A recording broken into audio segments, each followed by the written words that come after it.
start streaming. And I do believe we are live.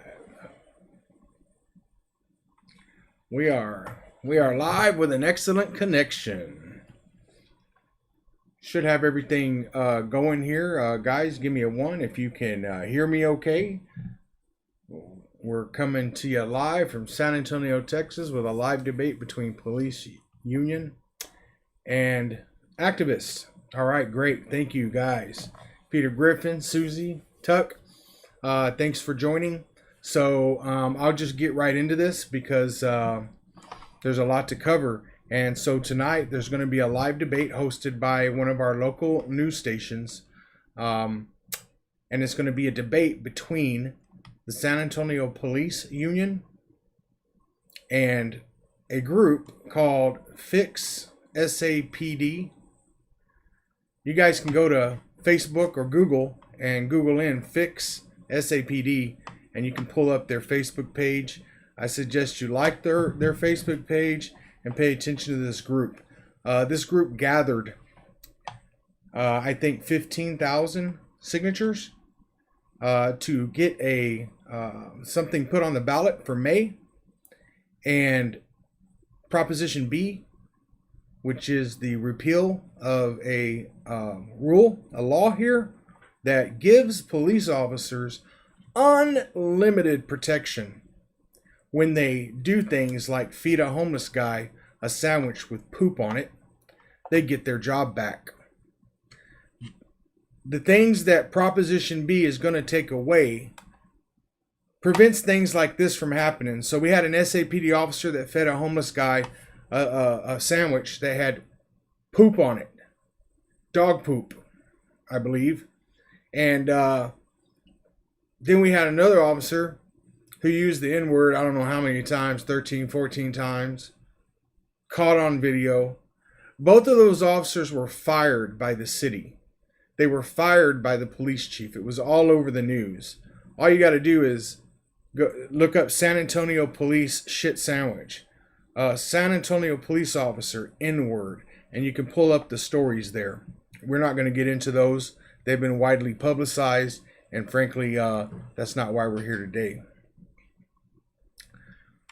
But anyway, these guys got fired by the police chief, and then they have a rule in their collective bargaining agreement that allows them to appeal the firing, and then an arbitrator who doesn't even live in the city flies in or whatever, hears the case, and in the case of these two officers that were fired, the arbitrator reinstated them. Now, in all fairness, the officer that used the N-word, the arbitrator turned the indefinite suspension, is what they call it. It's being fired, indefinitely suspended. Turned it into a 10-month suspension. But this guy told a person he arrested after using the N-word 13, 14 times, the guy asked him, "Why am I going to jail?" And the officer said, "You're going to jail for being an effed up N-word." And the arbitrator felt it was proper to just suspend that police officer for 10 months, even though the city and the police chief publicly declared that they did not want this police officer to be reinstated. They wanted him fired. The arbitrator allowed this guy to come back. And now he's back on duty. So what Fix Sapd has tried to do is gather the signatures to put it on the ballot to repeal these protections that are part of the collective bargaining agreement. Repeal those, so that way if the police chief in the city feel that they don't want you working for them anymore because you fed a human dog poop or you used racial phrases and words towards a citizen who, by the way, was later found not guilty of his alleged crime. When you tell people that you call them MFers and you're a police officer and you call them MFers and tell them to go back to Mexico? Because that happened just last May. When the police chief and the city want them fired, then they just need to be gone, right? That's what Fix Sapd is trying to accomplish.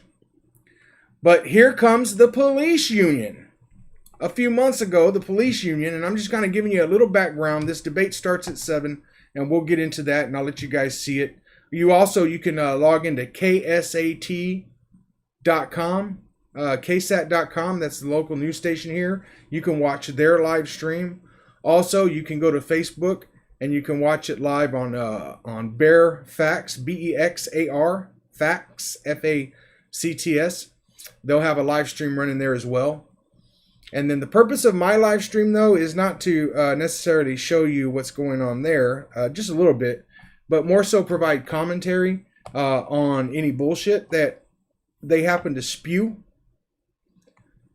This live stream is not monetized. I'm not doing this for any money. I'm willing to bet that when the police union starts to speak, they're going to be trying to bullshit the citizens.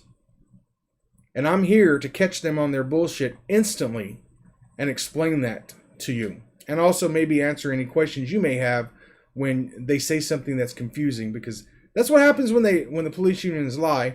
It starts getting confusing, and they depend on your confusion to get their lies past you. They do not want these.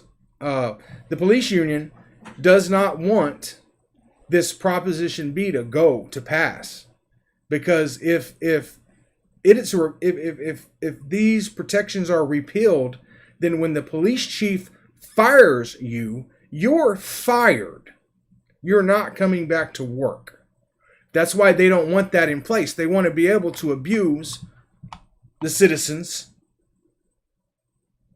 And then, hey, if you fire me, it's no problem. I'll just appeal it to an arbitrator and get my job back. That's what the police want. They don't want to be subject to being fired for misconduct like me and you are. They want to be able to do whatever they want and still keep their job. Now, what they're going to do is they're going to say, well, this is about defunding the police. That's not what this is about. Part of it is modifying their collective bargaining agreement and their power to negotiate with the city in the sense that, hey, if you don't let us use an arbitrator when we curb stomp somebody's head just because we don't like them, if you don't let us use an arbitrator to get our job back, then we're not going to agree to any contract and whatever. It takes away that power from them. And right now, police unions, we all know the police unions have a lot of power.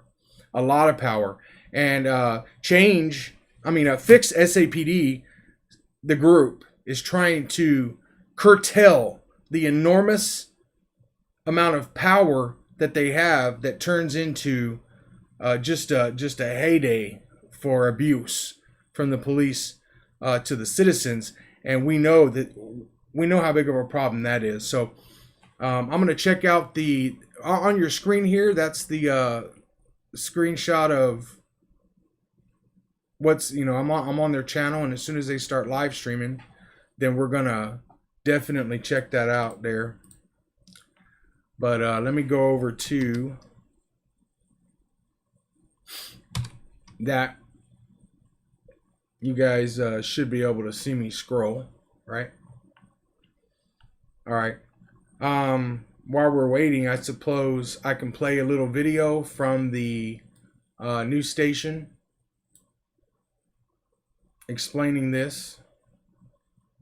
So I don't believe it has started streaming yet. So we'll go look at a little video right quick. Kids don't pick when they'll be sick, but when the unexpected happens, the Children's Hospital of San Antonio Emergency Center is here. Whether it's fever at 5, bone break at 8, or stitches at 6, we treat all of the aches and ailments that come with childhood fun.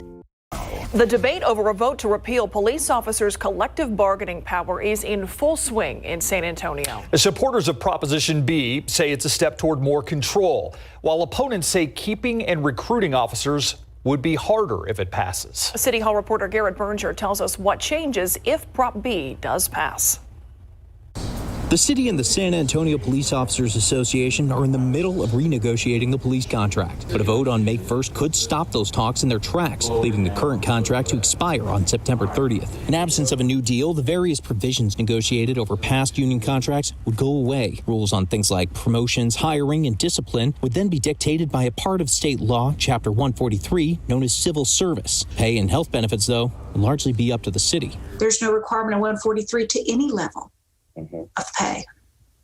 Gotcha. So that's, you just start back at ground zero, if you will. There is another way for officers to negotiate with the city, known as meet and confer. It's used in some other big Texas police departments like Austin and Houston, but it's not automatic. It requires a petition process by officers and a vote by either the city council or the whole city before it can be put into use. The activist group Fix Sapd, which got Prop B onto the ballot, has said it supports the use of meet and confer. But the head of the Combined Law Enforcement Associations of Texas, of which the local union's an affiliate, is skeptical about the political reality of that happening. Why would you turn around and go right back into contract negotiations when the public has publicly said we don't want contract negotiations in San Antonio? A meet and confer doesn't guarantee either side comes to the table, as there's nothing to force them like there is with collective bargaining. Nothing but their own interest. So they have a heavy interest in talking to one another and fixing problems, and this gives them the tool. But for now, the union's focused on using the tool it has, collective bargaining, which, depending on how soon a deal is hammered out, could give them a new contract no matter which way the May 1st vote goes. Garrett Berger, KSAT 12 News.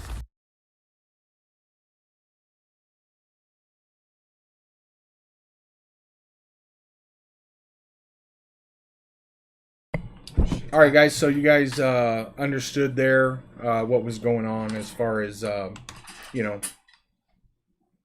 whole kind of gives you your results-driven marketing experts. Modern full-service marketing, personalized strategies, ensuring.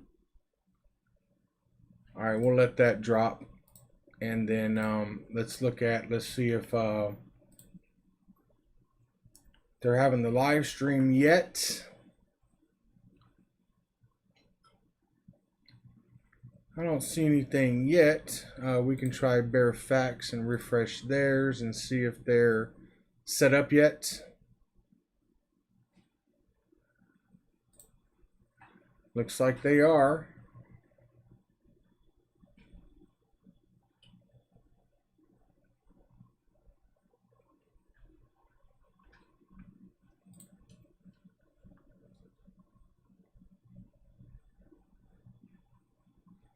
Doesn't look like it's started yet, so we're just waiting for that to happen.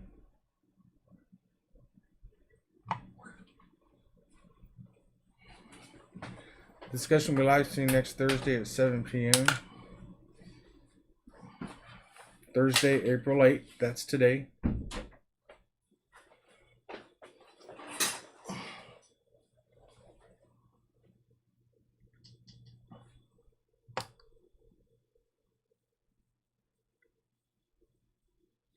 I wonder how I can see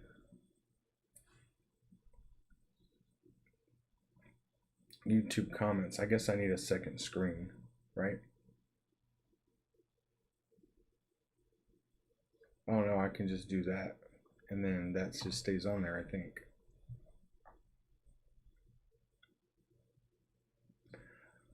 All right, guys, you got any questions while we're waiting on this live stream to start?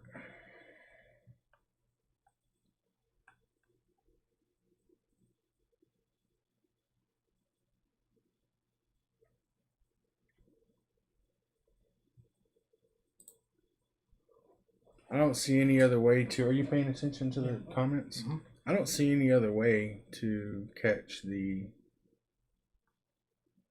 live stream. Okay, they're live right now.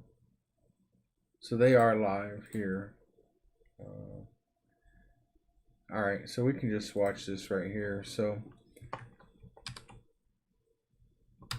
I need an iPhone charger, man. Oh, right here. Okay. I'm going to pull up my... Guys, just bear with me. We're waiting on them to start their broadcast. Is all we're waiting on. And I'm going to get my phone here where I can monitor the... I'm going to get a second monitor. I'm still used to this live streaming stuff, so I got to practice around with it more. But looks like I'm going to be able to... Oh, I need a monitor so I can monitor the live stream. That's a good idea.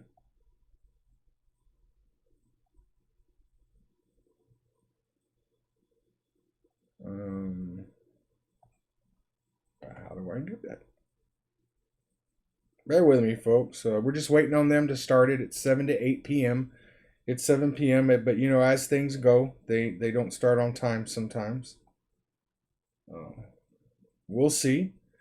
They're about to. I'm sure they're fixing to come up and start rolling.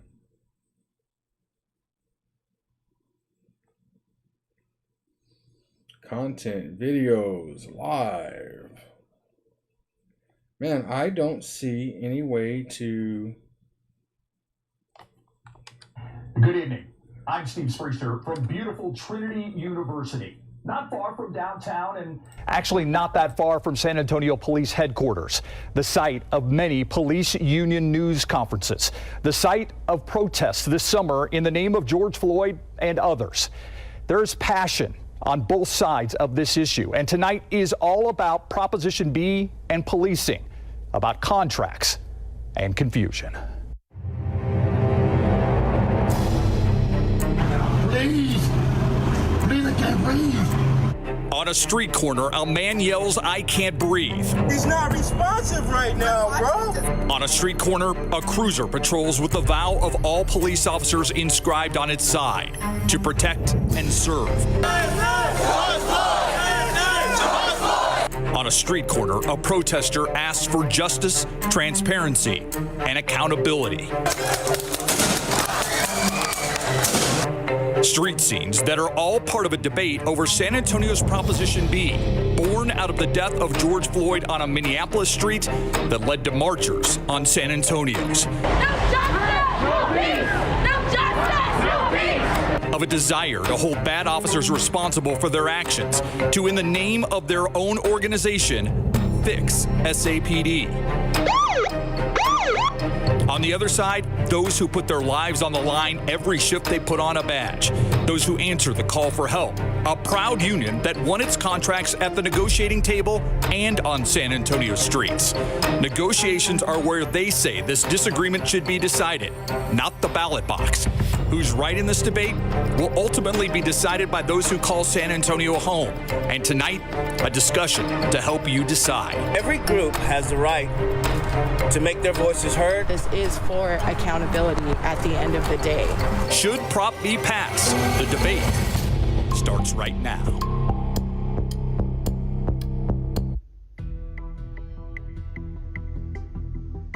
Welcome to Laurie Auditorium at Trinity University. There are no students here. As a matter of fact, there's no crowd, a largely empty auditorium due to ongoing COVID protocols on campus. But we are very glad to have this venue for our discussion tonight. And we thank Trinity University, the administration, and the great staff that helped us put on tonight's event. A discussion, a debate, a forum, whatever you call it, what we're going to be focusing on tonight is one idea that San Antonio voters will get to weigh in on. Proposition B. Should the police union still get to collectively bargain with the city on their union contracts? It is something we will discuss in depth tonight. There will be no time limits. The moderators will just make sure we move this discussion along. And with that in mind, let's meet the participants. First off, my co-moderator. I'm pleased to be joined tonight by Iris Dimmick, who is senior reporter with the San Antonio Report. She's done numerous stories on Proposition B. She and I will be asking the questions and, as I said, moving the discussion along. We'll have final statements at the end of the debate, and each side will have 1 minute for those. Now let's meet those taking part in this debate. To my right, from the San Antonio Police Officers Union Association, Sergeant Rachel Barnes. one of the negotiators in the city and police union's ongoing contract negotiations.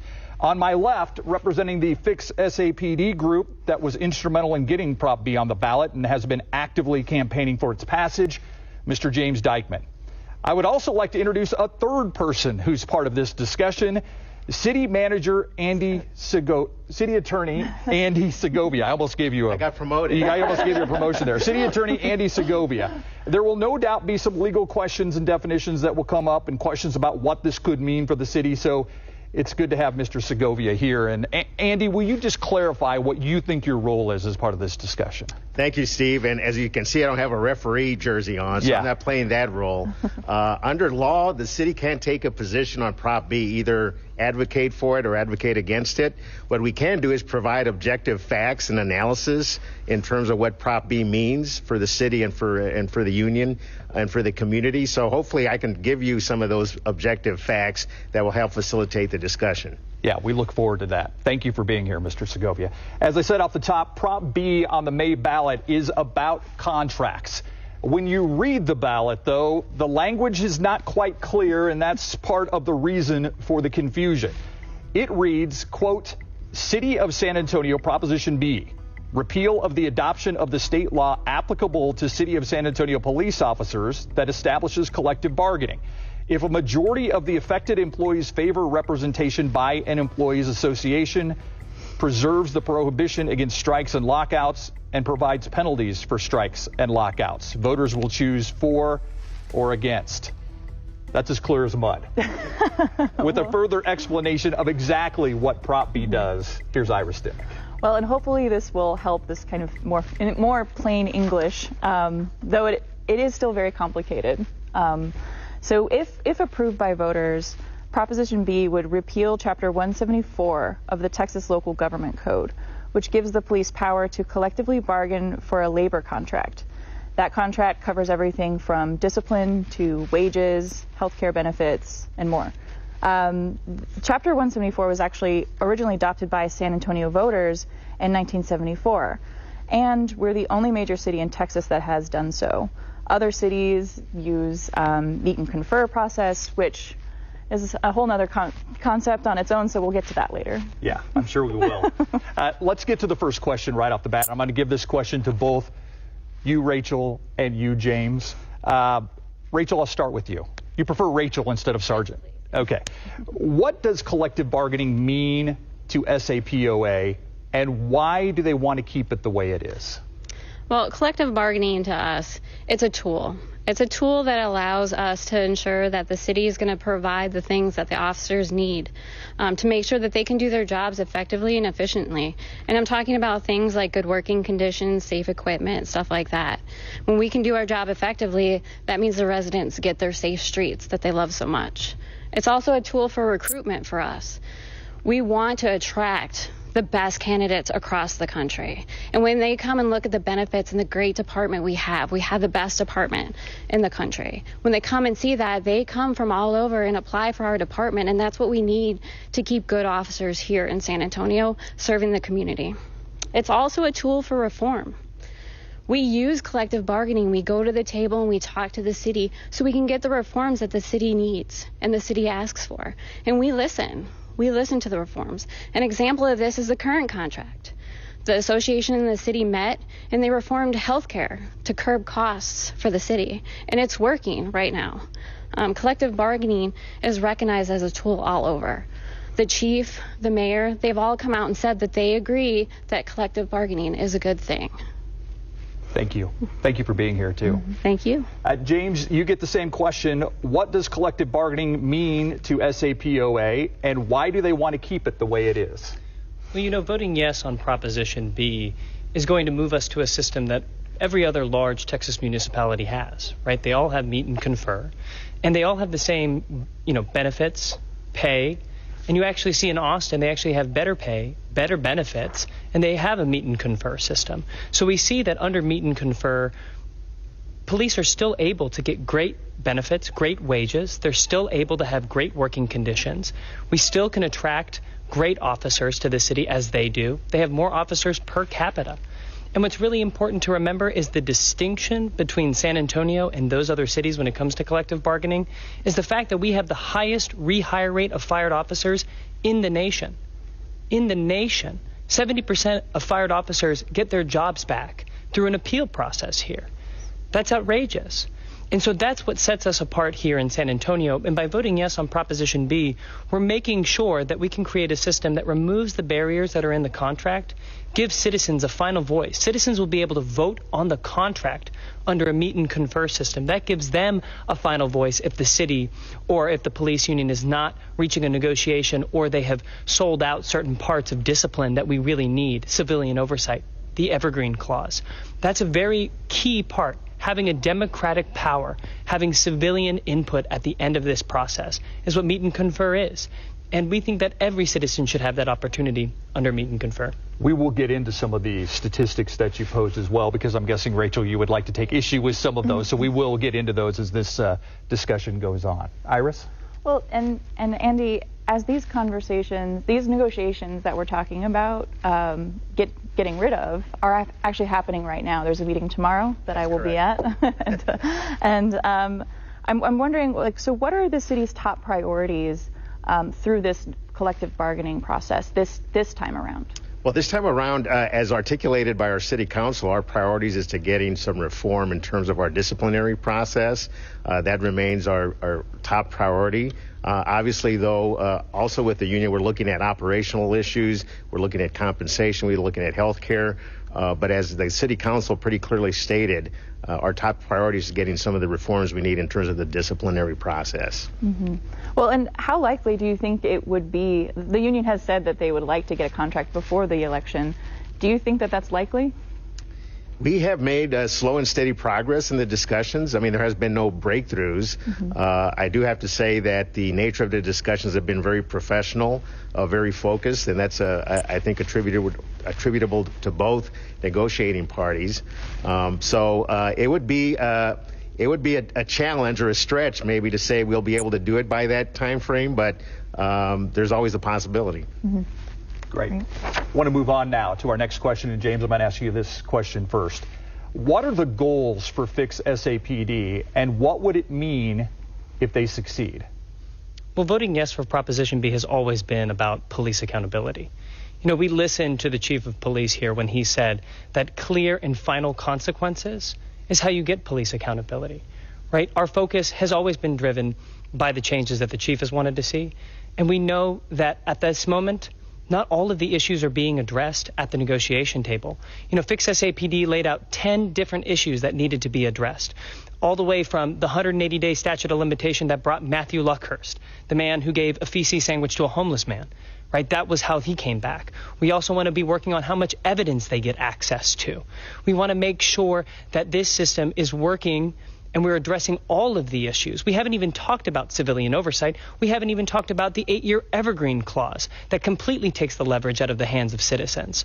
And so when we are seeing this process moving forward, we want to give San Antonians a final voice, a final vote on this contract, if not all of these issues are being met, as they aren't right now. And I want to say one last thing is that right now, there are subcommittee meetings going on behind closed doors about one of the most important issues, arbitration. If the chief's will is going to be overturned by an arbitrator, that should not be happening behind closed doors. That is inappropriate. Every citizen should know what is happening there, how they're coming to those deals. And if we were under a meet and confer system, we could say if they came to a deal in 2 months, well, we could vote it out. So voting yes for Proposition B is about giving San Antonians a voice, getting rid of those barriers to accountability so we can get rid of the few bad apples that are there, and making sure this is never going to be taking a dime out of the city budget. Right? This has nothing to do with that. This is focused on police accountability. Rachel, what do you think the goals are for Fix SAPD, and what would it mean if they succeed? The goals for Fix SAPD are absolutely clear. It's to defund and dismantle the police department. By taking away the contract, you're taking away structures that we have built into the contract. Things like command staff, promotions, training. These things all are together to make the San Antonio Police Department, and all that would disappear, and we would move to a different set of rules to play by. And defunding all the benefits that we have built in, the wages and everything else, those are going away too. That is defunding. And when we talk about the other things that he addressed, we are addressing them at the table right now. We have proposed a discipline change to many of those things, including the 180-day rule. When we talk about Luckhurst, like he brought up, that officer never returned to the department. Once he was fired and he went through arbitration, he had 2 indefinite suspensions. Yes, the arbitrator decided one way on the first one because of the 180-day rule, but he was subsequently fired for the second one. He never put on a uniform. He never went back to work. And as a matter of fact, officers are the ones that brought that to the attention of their supervisors that this was going on. Officers don't want to work with people who have those kind of things happening in their lives. Also, I want to address a few other things. It is defunding because officers count on their stability at work. They count on the benefits that they receive. And when all of that goes away, our officers could potentially start going away. And actually, defunding is the next question that we're going to talk about. So maybe we should ask the question. And, okay. And I sorry to interrupt you, but I don't want to ruin our next question before we get to it. So Iris, I know you have the next question. Yeah, no, I think we've already fairly well dived into the union's perception of the defunding the police. But I wanted to ask Andy quickly, like, would the repeal of Prop B take money away from the police department, and would wages and health care benefits disappear for police officers? I think disappear may be too strong a word, although I do agree with Rachel. There's certain things that are in the collective bargaining agreement that no longer would be required from the city. But that being said, just like any other city department, we recognize that we need to recruit, retain our best employees, whether they be with the legal department, the finance department, the police department, the fire department. So I would imagine we would maintain competitive compensation, competitive health programs, just like we would for any other city employee. Mm-hmm. Well, and I didn't want to interrupt you, Rachel, if you had another point to add. It's nice to hear that from the city, but the fact of the matter is that's not a given. We contract for these things for a reason.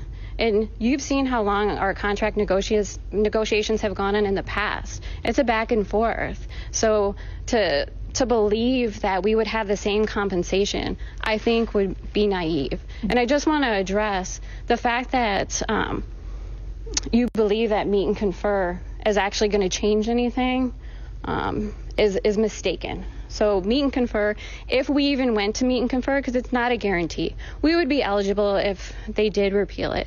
But in reality, it's not a guarantee. And meet and confer is just another agreement, and it's a contract. So in essence, what's actually going to happen is we would lose the one contract in the framework that we have.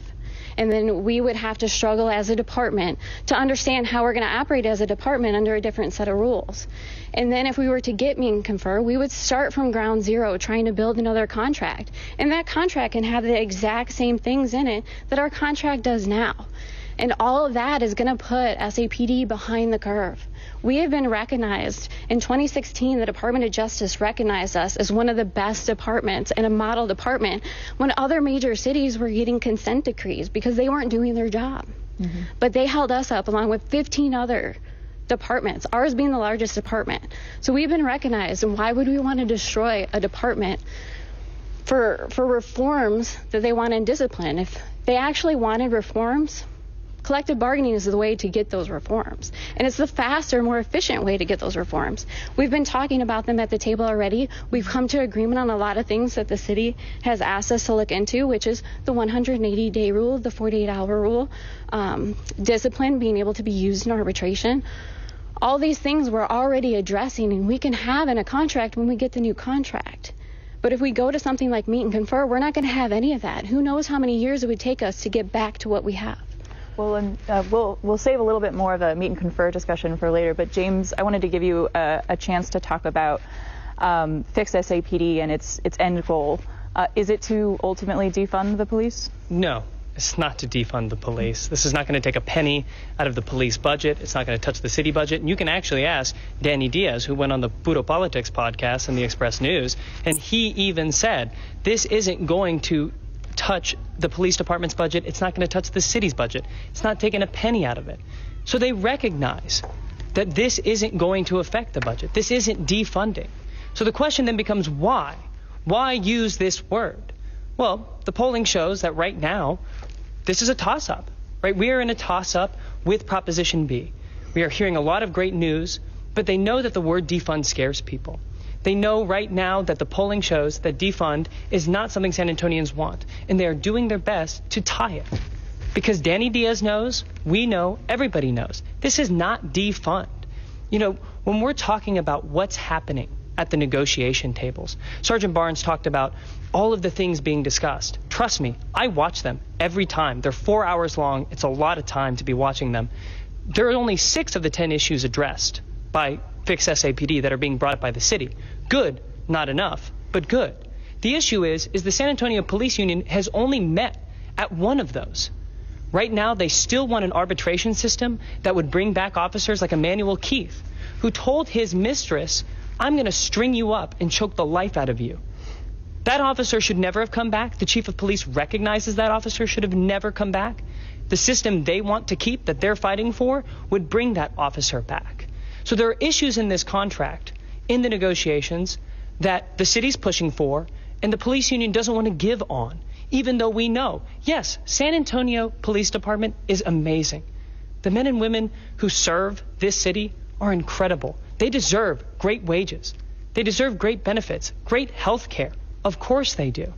But to suggest that repealing 174 is going to miraculously change everything, given that Houston, Fort Worth have the same level. You can ask Mr. Segovia. There was a city study actually done showing the pay and compensation benefits. You can find that on their website.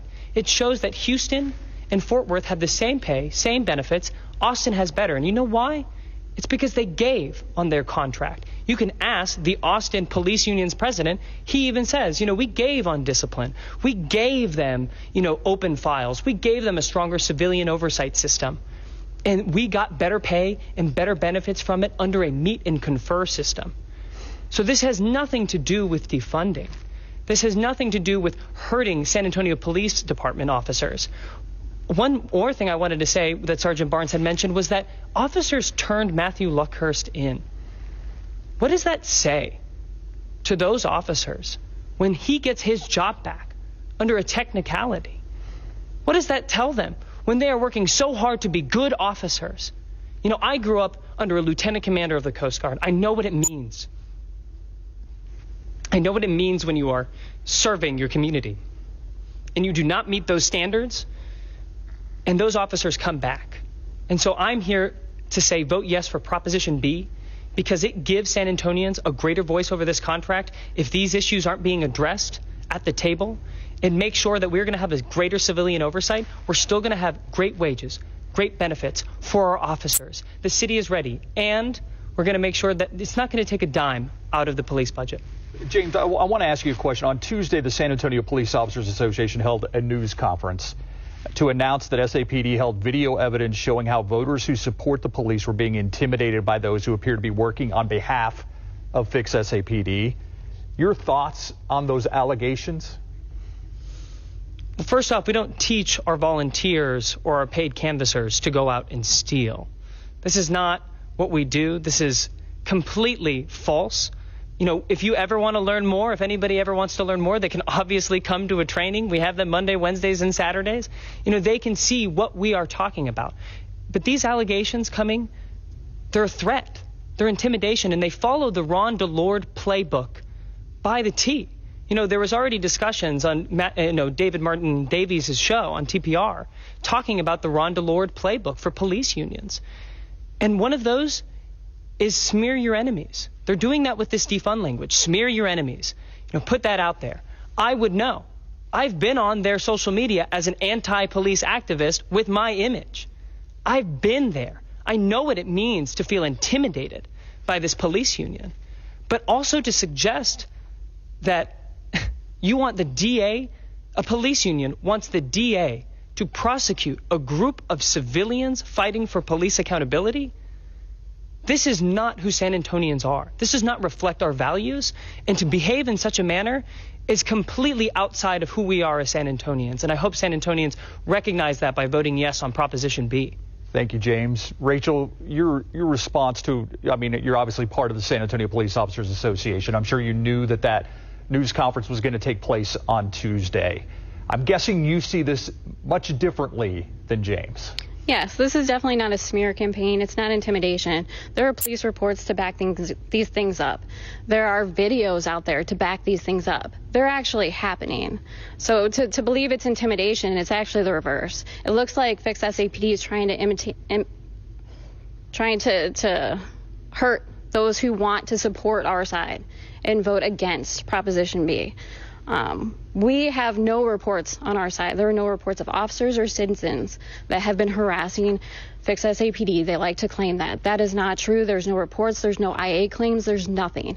But we do have reports coming in from their side and their side harassing people, which is completely uncalled for. And let's go back to Austin if we want to talk about Austin. Austin is one of those cities that chose to defund their department. And look what's going on there. There's multiple articles, not just Austin, but other cities who have defunded. And they are losing their officers. They cannot keep their officers. They cannot get new officers there. Not only that, but their crime rates are skyrocketing. Their homicide rates alone are exceeding the national average. So what he's proposing to do is going to hurt the San Antonio Police Department. It is going to hurt San Antonio. We're going to be in the same boat. Officers are going to leave here too. And yes, if you want to call it dismantling instead of defunding the police department, that's what it is. You're going to dismantle everything that we've already built here. And we have a city scientific survey that was just put out. And we're proud to say that the citizens like us here in San Antonio. They feel safe in their communities. It's overwhelming, the response that we got, that they actually like what Sapd is doing. And we're proud of that because that's what we work for. And not only did they say that in the survey, but they're asking for more officers in their neighborhoods. They want more training for us. They want to see us out there, and they want us to be supportive of the community like we want to be. And that's just not going to happen when you have Proposition B out there, because you're going to take away everything that makes officers come to San Antonio and stay in San Antonio for their career so that they can work for this community, the community that they love. Well, Real quick comment. Let me just clarify something really quick. I was at that press conference, and to be clear, there wasn't any evidence that a Fix Sapd representative perpetrated the theft of signs or anything. There wasn't clear, definitive evidence of that. There may be cases open, but I just wanted to make that clear. I think they acknowledged the fact that they didn't specifically know that it was Fix Sapd. It was Fix Sapd volunteer that was harassing a voter that didn't agree with them. That's absolutely correct. Okay. But when it comes to the signs, it's clear that it's people who support their position on Prop B. Sure, but can we cut through this a little bit? But like, these kind of seem like very back and forth, smaller attacks on each other. Like, isn't it better worth your time to be talking about the merits of these issues than talking about who's taking whose signs from what yards? Well, we're always talking about the merits. I mean, Fix Sapd is always out there in the community, reaching out to community members to have these conversations. We're not the one holding press conferences asking the district attorney. Always is a strong word, though. Always is a very strong always word. Is a strong word. I mean, we are always going out into the community, having conversations with individuals. This has never been a smear campaign. The way that saying that our individuals are stealing signs, people who support us, with grainy footage. I really want to go back and hit on this really important point, because crime is rising everywhere. It's rising everywhere because there's a pandemic happening. To make a correlation for the idea that Proposition B will lead to greater crime, it'll lead to slower response times. These are things you will hear. And I'm going to kind of just throw the skunk in the jury box right now and say those are not things that are going to happen. They're scare tactics. They follow the police union's playbook. Well, and let's get into some of the allegations that have been made on both sides when we're talking about, for lack of a better word, disinformation. Is this the best way to plead your case on this entire thing? Is it possible to hold the fact that you can be in support of the San Antonio police officers and still want more accountability? Can somebody hold both of those things? Because we've done Fairfax KSAT San Antonio report polls where people support the police department. They love the San Antonio Police Department, but they also are concerned that there's not enough accountability and transparency. Can both of those things exist, Rachel? Yes, absolutely. And that's why we're working with the city right now on discipline reforms. We are listening to the community and we understand where they're coming from. And we've made proposals to address the things that they're talking about. So I absolutely think that we can continue with our collective bargaining because that's what it's there for. It's there to quickly make these reforms that the community needs to feel safe and secure in their police department. And we're working towards that. That's all we want is for us as an association and us representing the officers that we can come to an agreement with the city that benefits not only us, but the community as a whole. And I believe that the city is also interested in doing the same thing. You just think that the negotiating table is the place to make this happen? It's absolutely. And I'm not the only one who thinks that. Obviously, the chief of the San Antonio Police Department and the mayor think that collective bargaining is the real tool. Why would we want to start all over again? If we were to lose the election, then we would go to rules that we can't bargain over. There would be no way for us to reach any kind of agreement because the agreement wouldn't be recognized. So if we're under a set of rules that we can't agree to change, then there is not going to be reform. I know he keeps saying that there's going to be meet and confer, but that's not a guarantee, and that's not something that's going to happen immediately. Well, and James, I will concede that when you look at Twitter, most of the feed, the disinformation out there seems to come from the union side, if you consider defunding and some of those things disinformation.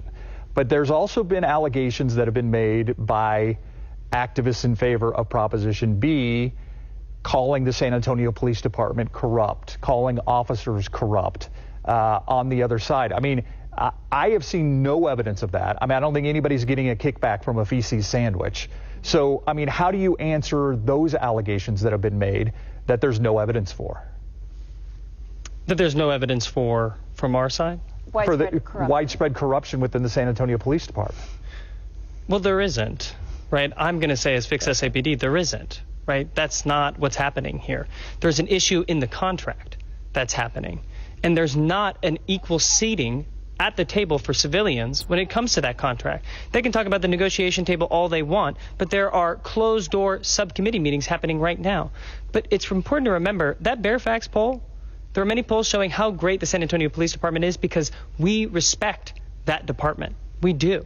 But San Antonians also recognize a very important issue. 58% of San Antonians believe that the police union has been a barrier to holding officers accountable. That is something that we are addressing right now. If 58% of San Antonians believe that the police union is being a barrier, it's because of what's happening right now at the negotiation table. We have to make sure that we are giving San Antonians a voice if they are recognizing that problem. I mean, that's the real question with Proposition B. The real question, that language that we read, it's muddy. It's muddy water. It was made that way. But what you're really getting down to, and when we explain this to everybody on the ground, that this is about holding officers accountable, keeping good officers safe, and making sure that backdoor deals aren't happening where civilians can't see it, and making sure that the police union's barriers to accountability, Sergeant Barnes can reference all day long 180-day rule, but they've only met on one of the issues. That's the 24-hour rule. What's your definition of backdoor deals? Backdoor deals. Because I'm going to ask you that question too, Rachel. I mean, are there backdoor deals that are happening? I mean, that's a strong allegation for him to make against what's happening between the city of San Antonio and the San Antonio Police Officers Association. I think that Andy, yeah. Yeah. So, can you describe I mean, you define it for me first. Yeah. It means civilians don't have a seat at the table. And it's about having a seat at the table over this most important issue of arbitration. What I mean is, I don't know what's happening back there. I don't know why it has to be secret. Why can't we know what's going on? Why can't civilians have a seat at the door and a seat at the table? We can't even get through this door in order to know what's happening. If we want to have an accountable system, We have to be voting yes on Proposition B because citizens should have the final vote on a contract if these types of negotiations are going on, because we don't know what's happening, how it's happening, and we should have the final say. And it's very important that civilians are given that power. But your representatives on the city council and the mayor have that. And I'd like to add, not only that, but the contract is posted for comment before they even vote on it. So the citizens and the residents of San Antonio do. Oh, and Mr. City Attorney, I'm going to turn to you when there's an allegation of backdoor deals between the city and SAPOA. I mean, absolutely. There are no backdoor deals, Steve. What happens is we have all of our negotiation sessions are telecast. They're open to the public. You can go onto our website. What we do have is a subcommittee structure in which if we have particular issues that need some deeper dives or analysis, we have subcommittees that are composed of no more than 3 members from each of the negotiating teams. They delve into the tough issues with the objective of trying to reach some accommodation or some breakthrough. And guess what? When those are done, they come back to the open televised session and they report out as to what happened. And I agree with you. Ultimately, it's the city council that votes on whether they're going to accept an agreement or not. So I think we have all the transparency that's not only required by law, but we're very transparent in terms of what we're doing. Can we get notes from those discussions? Are there a way for us to get notes? They report out on the discussions at the general session as to what happens in those discussions. So we can't get any video or anything of that? No. So let's move on. We got a lot of questions we want to get to. And I want to get to this one's kind of like where voters stand on this whole thing. And James, you talked about it a little bit. Fairfax released data just 2 days ago to get an idea of where voters stand on a number of issues, including how they feel about Prop B. Let's bring up a graphic now showing these numbers. According to Fairfax, 34% are for the proposition, 39% are against it. The majority of those definitely against Prop B, and 28% are undecided. That's a huge number. Among voters of color, 36% are in favor of Prop B, while 38.5% are against it. Rachel, I'm going to let you answer this question first. Your thoughts on where the voters stand after hearing these numbers and what needs to be done to clarify? I think what we're doing here tonight is really what it's going to take. Because as you pointed out, the proposition is slightly confusing. The bare bones of it is 174 gives us the ability to meet and collectively bargain for these things. And by voting against it, that means you're allowing the union to continue to bargain and get the reforms that you're asking for. So I think this forum is really what the public needs, not only to decide, but also to make sure that their decision is the correct decision for them and their communities. Because like I said, contracting like we're doing right now at the table, we're making progress. You heard Mr. Segovia say we're making steady progress at every single meeting. This is the place we're going to get the reforms you're asking for.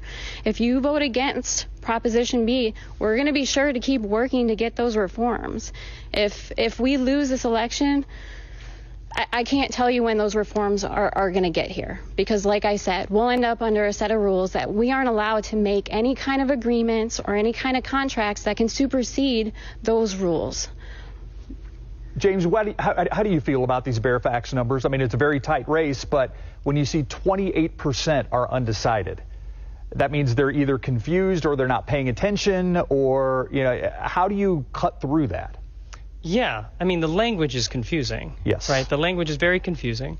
But the number that we have been focusing on and that we remember is that 58% of San Antonians believe that the police union has been a barrier to holding officers accountable. That is striking. And that is a number to remember. Because as we're going through these negotiations, like I keep saying, it is important to remember that these issues have not been voluntarily given up by the union.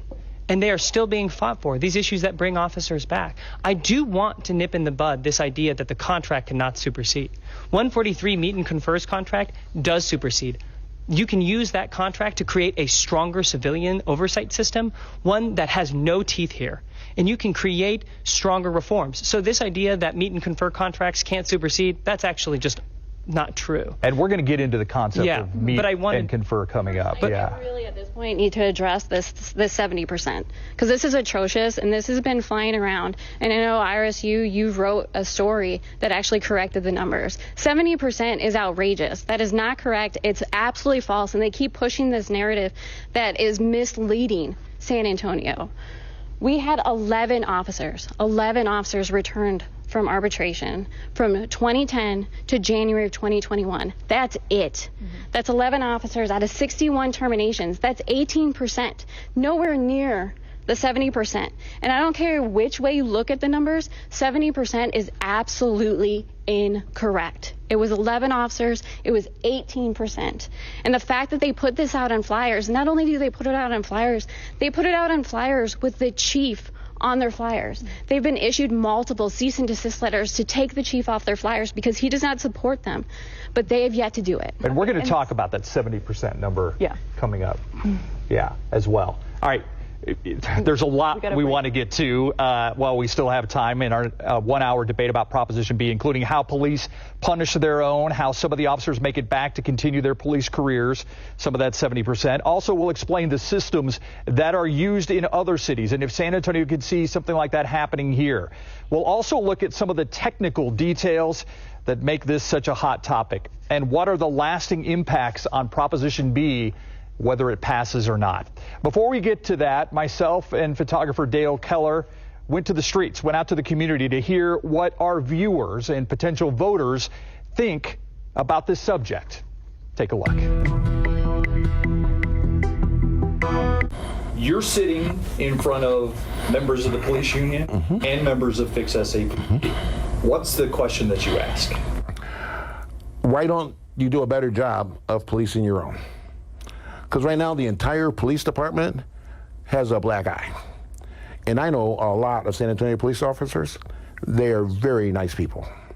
So we have a few people who have just marred the reputation of an entire force. I don't believe in defunding police at all. Without police, we wouldn't have anything. But like I said, as far as the politics and the ins and outs, I don't really know what to believe or where to start, because I know it's more than what's put out there. I think the unions have and I'm a pro-union person generally, but I think they have a stranglehold on the budget.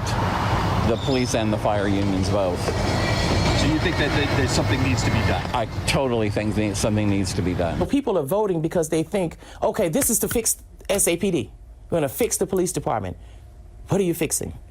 And how are you going to fix it? I think the key word is accountability. So everyone is wanting some sort of accountability for the police officers. And I think you may even have police officers that want that. Everyone wants accountability. But how are you going to provide accountability? It's always good that they're trying to better themselves, the police. There should be more communication with them. People should respect them. I mean, that's all I can say is that people should respect the police. They're up and around every day protecting us, putting their lives in danger. And then people don't respect them. It just makes me sick. Because, I have a lot of respect and love for the police. So much of this discussion is about accountability. It is about transparency. In the last several years, there have been high-profile cases of officers who seem to cross the line, getting their jobs back, whether it's serving a homeless man a feces sandwich or challenging a handcuffed suspect to a fight. Is the fact that fire officers who appeal get their jobs back at a 70% rate, is what the Washington Post said, from the years, I believe it was 2006 to 2017. What should officer accountability look like, Sergeant Rachel? We do have officer accountability, and those numbers that were reported in that news article are absolutely false. I've reported the accurate numbers. Those numbers are available from the department, and they'll show you that it's been 11, which is the most updated one because I've gone through 2021.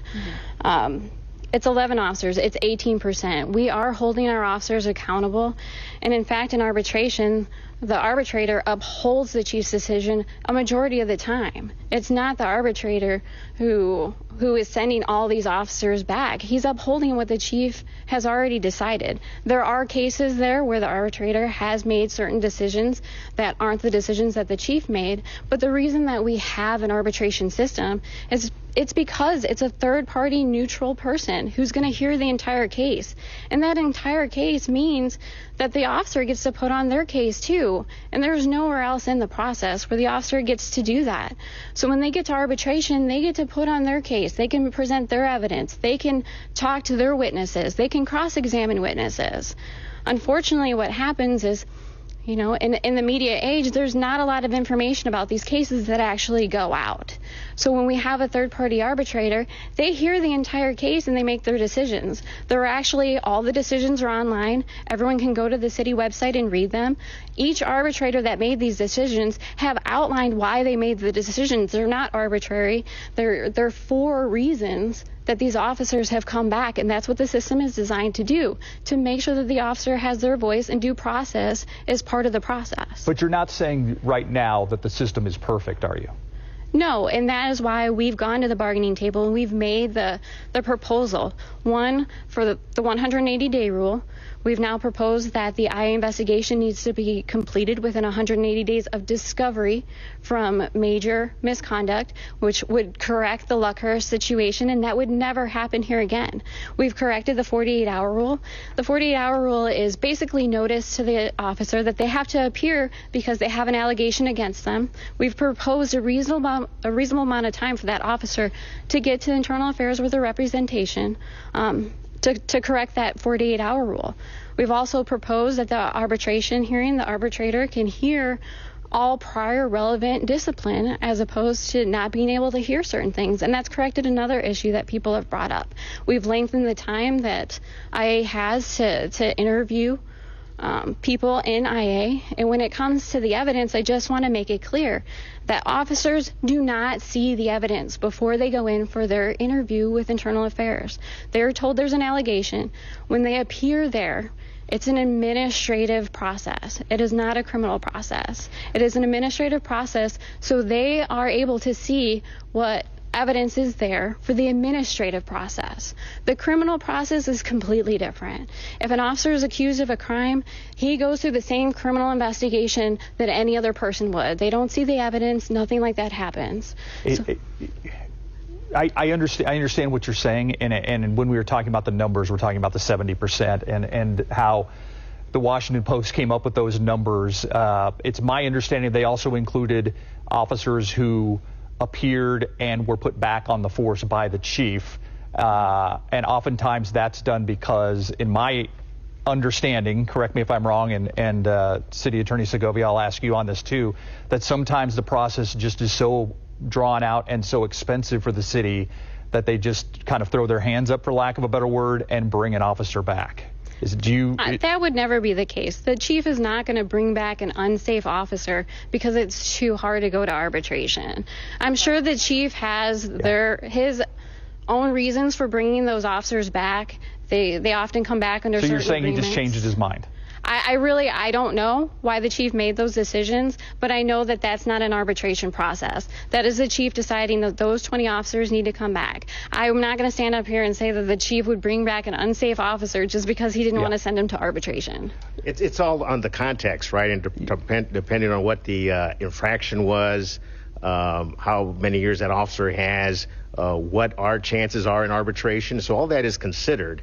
And I do want to address the need for reform, though, because whether it's 70% or 11 officers, that's 11 too many. And we have all examples of officers that have engaged in egregious behavior that the community absolutely don't want to be having those individuals wearing police uniforms again. And so that shouldn't be up to an arbitrator. That should be up to the police chief as to whether they come back or not. James, I want to let you weigh in on this. Yeah. Voting yes on Proposition B is getting rid of, these few bad apples the first time. That's what we want to do. We want to give the chief the ability to get rid of this the first time. And it is a few bad apples. I think it's very important to recognize that we have a police department that's over 2,000 men and women serving this department. and it averages about 7 a year if you're going by the 2010 to the 2021 numbers, right? We also use the Washington Post numbers, but if we're also going by that, it's about 7 a year. So it's a few bad apples. But if we are outlining this system, we really need to know how this system is working. And right now, arbitration is a coin toss. It's 11 out of 23 arbitrations in the last 10 years. That's the number. That's a coin toss. That's a 50-50 chance that the chief is going to be successful on terminating an officer. What does that say? A coin toss. And when that officer comes back, they're going to get back pay. Just look at Joseph Salvaggio. He got $500,000 with his back pay when he came back. That's taxpayer money for these officers coming back. It's also important to remember that the chief is recognizing that if I settle with these officers, and I'm so glad that you brought that up, Steve, because it is the settlements as well. If I settle with these officers, I can make sure that they're not getting this expansive back pay. I can make sure that they're being trained under my guidance, that they're not being brought back under an arbitrator's terms. This is about giving the chief the ability to appropriately discipline these officers. And to suggest that the system is, somewhat close, or this is exactly what we're needing, or we just need a little bit of tweaks here and there. What the police union is proposing is a system that would bring back officers like Matthew Belver or Lee Rakin, officers that have been fired. Lee Rakin's case, he called a Bexar County Sheriff's officer, a racial slur as a Mexican American. He lost his job 6 times, got them back 5 times, and was forced to retire that last time. It's very important to remember that if I was the chief, or if all of us were the chief, taking a 50-50 stance is not where we need to be. And the police union is continuing to fight for that system for no reason. Yeah, James, we've got a lot of numbers that we've got to get to. And the next 2 numbers are 143 and 174. Yeah. And I'm going to let Iris dive into this one. Sure. And maybe it'll be helpful for Andy to start us off on this one. So if Fix SAPD is successful, the law would essentially snap back to provisions under 143, which is the civil service. That's correct. And Iris, you're right. For the public, 143 is the civil service statute for police and fire. So there's a framework there that we would fall back on, and it talks about a lot of things that we're talking about here. It talks about disciplinary process. It talks about promotions. It talks about pay, but not to the extent to which we have certain features and elements in our collective bargaining agreement. That, in many instances, either overrides 143 or supplements 143. But to answer your question, yes, if 174 goes away, we can fall back on 143 if we don't have a collective bargaining agreement in place. Right, and doesn't 143 have many of the problematic rules that Fix SAPD and even the city have said they would rather not have? That's correct. It has the 180-day rule we want to change. It has the same disciplinary process that we want to change. We're running out of time, unfortunately. What I really want to do at the end here is give each of you 1 minute to make your case directly to the voters. Don't worry about Iris and I. We're going to get to that in a minute. But when we talk about meet and confer, what does that mean to you, Rachel? Meet and confer is another way to have an agreement and to have a contract. But to me, that means we would start from ground zero. We wouldn't have any of the things we have in this contract, and that would push us back years to get to. Not to mention the fact that meet and confer takes a process before the city council that they have to approve before it's even part of what we use. So it's not a guaranteed system. We would absolutely be under 143 if we were to lose the election. I urge you, vote against Proposition B. A vote against Proposition B will allow us to continue to serve you the way that you have believed that you need to be served, not to mention the fact that it allows us to make the reforms you want. And we've already started the process. We continue the process. And every time we meet, we're making a little bit further. Yeah. I want to give you a question on meet and confer. We're not doing the closing statement yet, but when I say meet and confer to you, what does that mean? What do people need to know about meet and confer? It means we, the people, get a final voice over a contract. It means we get the final say over a contract. It means we still have great wages, great benefits, because cities with meet and confer still have that. these contracts can have superseding provisions. They can still work out these issues. We can still do everything the city and the police union has come together and more. We can have an accountable police system. We can lower these barriers that the police union is still fighting for. We can make sure that we have strong civilian oversight system. And of course, this isn't taking a dime from the police budget. So it's always important to remember that we are giving San Antonians the final voice in a contract because we deserve a seat at the table as we the people. And right now, we don't have that. And right now, our priorities are not being met. They haven't been met. They told us 4 years ago, this is how we're going to do it. We wanted more. They still haven't pushed for that. The city hasn't pushed for everything. The police union has only given on a few things, not even enough on arbitration, which is the main issue that affects us civilians when these officers, not just us, but also the officers, like the officers that turned in Matthew Luckhurst, it affects them. So we're fighting for a system for good officers, for all of us to have a greater voice. Can I clarify? Yeah, and I was going to ask you, I mean, Yes. Is it possible in 45 seconds to explain what meet and confer is? Meet and confer is a method to negotiate that's under several Texas statutes, but depending on which one you pick, Steve, as Rachel pointed out, either the city council has to vote to approve and engage in meet and confer, or there has to be a vote of the electorate. So it's not a default. It's not an automatic default to meet and confer if 174 is repealed. But it can supersede 143. Correct, it can. Okay, great. Now we're to the final question, the final statement. And actually, since I asked Sergeant Barnes the first question, James, I'm going to let you go first with a 1-minute statement directly to viewers. Don't worry about Iris and I. You're talking directly to the voters now. What should they know about Prop B? Voting yes on Proposition B is about giving all of us final say, final voice over a contract that has left this city with the highest rehire rate of fired officers in the nation. San Antonians love their police department. We recognize that they deserve always great benefits, great pay. A meet and confer system is going to keep that, but it's going to make sure that good officers are safe on the force, that morale is high, that citizens are protected. It means we have a stronger civilian oversight system that is independent of the police union contract. It means we can have more control over what is happening when it comes to discipline, making sure that an arbitrator, an outside lawyer, isn't overturning the will of the chief, because I understand, and we all understand as Military USA, that to keep your unit safe, you need to be able to get rid of those bad apples. And that's not happening here. That isn't happening because of the police union's contracts barriers. And we are asking you to vote yes for Prop B. Your 1 minute is up. Sergeant Rachel Barnes. I would take this opportunity now to urge you to vote against Proposition B. Fix SAPD has been dishonest with you, San Antonio. They keep pushing out numbers and information that's absolutely incorrect. I've corrected some of them here tonight. Their objective, to be clear, is to defund and dismantle the police department. They want to bring down the police department. Collective bargaining is the best way to create the reforms and the change that you want to see. Collective bargaining is where we can come together with the city, and we are coming together with the city. We've made proposals that make the corrections that you're looking for, and we want to continue that process. The process isn't over, nothing's been decided, and we continue to negotiate. Both the mayor and the chief have said that collective bargaining is a good thing. It is the tool that allows us to be able to have a great police department. It's the tool that allows us to serve the community so they have safe streets. And we can give you 27 support. We're proud that the community feels safe. Time's and we up. urge you to vote against Proposition B. Time is up.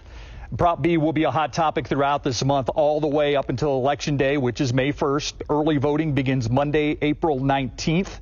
Back at the KSAT 12 studio, we're preparing for more in-depth coverage, including a KSAT Explains episode. In less than 2 weeks, the KSAT Explains team will have the latest updates and information, so you have everything you need to know before you go and vote. That episode is out April 20th. Of course, you can find more info online at ksat.com/vote and at the sanantonioreport.org page. Make sure to check them both out. I would like to thank Sergeant Rachel Barnes from the San Antonio Police Department and SAPOA for taking part in this debate, James Dykman from the Fix SAPD group for taking part in this debate, and City Attorney Andy Segovia for also taking part in this debate. I also want to thank the KSAT 12 team that makes productions like this possible. I want to thank Iris Dimmick and the San Antonio Report for all they do. But I really hope that the viewers who have taken attention, who are paying attention to this issue tonight, really realize just how important and necessary your vote is. You really will be deciding the future of policing in San Antonio. For all of us here at KSAT 12, I'm Steve Spriester. Good night from Laurie Auditorium.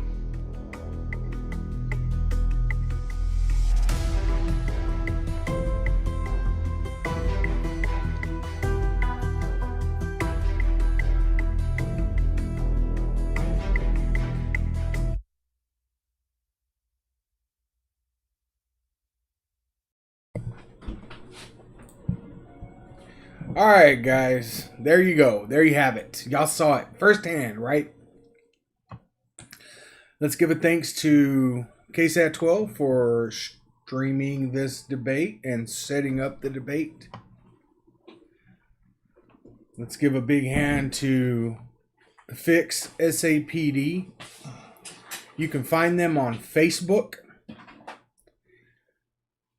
Simply, if you're on Facebook, go to Fix SAPD, Fix SAPD, and give them a like, give them a share, join if possible. These guys are really putting in some major work on battling the beast. And the beast is the lack of consequences for police who engage in bad behavior.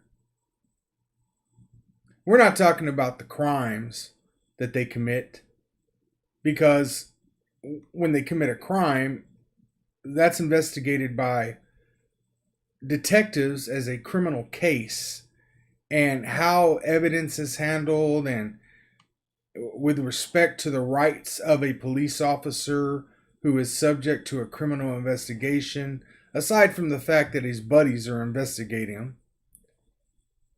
The rules are set forth by law, by rules of evidence. So, sure, a criminal investigation is handled differently in the sense that you would think that, well, according to the rules, they're subject to the same rules we are. For example, I'm currently charged with crimes from Olmos Park. There's body cam video, there's police reports, but I cannot get a copy of them. I can see them if my attorney asks for them, which he has, and I've been able to view them. But anyway, those rules are set forth in the rules of evidence, and the police officers are subject to those same rules. But that's not what we're talking about. We're talking about non-law violations, right? Where an officer is engaging in conduct and the police department is not going to bring charges against the officer. Like, for instance, feeding somebody a sandwich that has dog poop in it, it certainly is against the law. But the police department never tried to charge the guy, even though he admitted to doing it. And the statute of limitations was not up, and there was plenty of evidence and witness accounts. Nobody ever tried to charge that police officer with a crime. That's beside the point. The officer was investigated administratively, and he got to see all the evidence before he ever had to make a statement. When this sergeant that you saw talking, when she said that is not what happened, she flat out lied. Period. She lied. And that's what the San Antonio Police Association has been doing for several months now.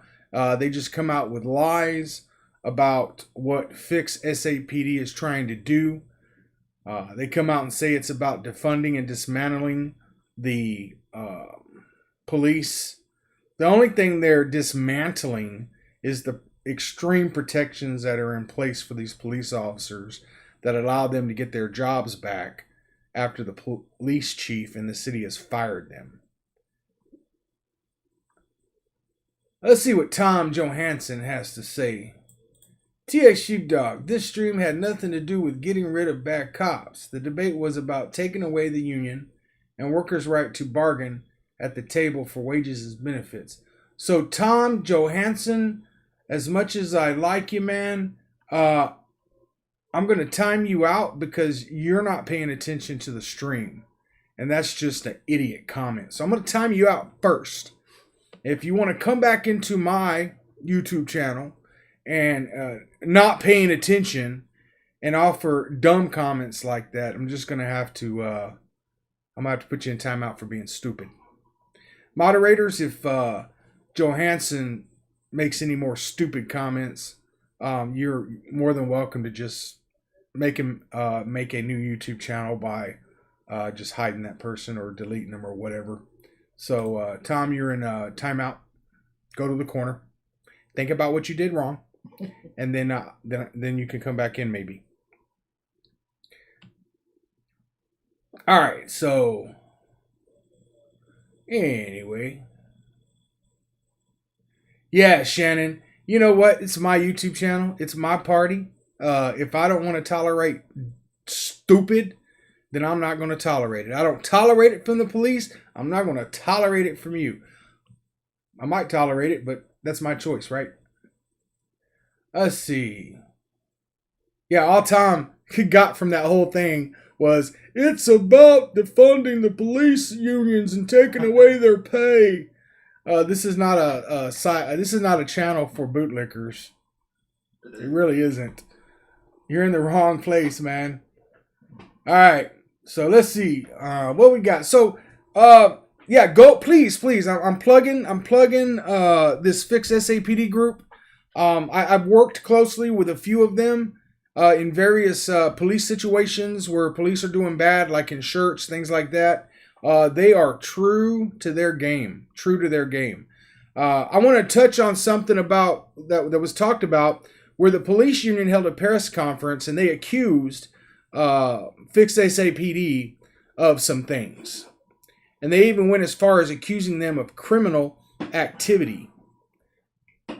And they said there was police reports, videos, and things like that.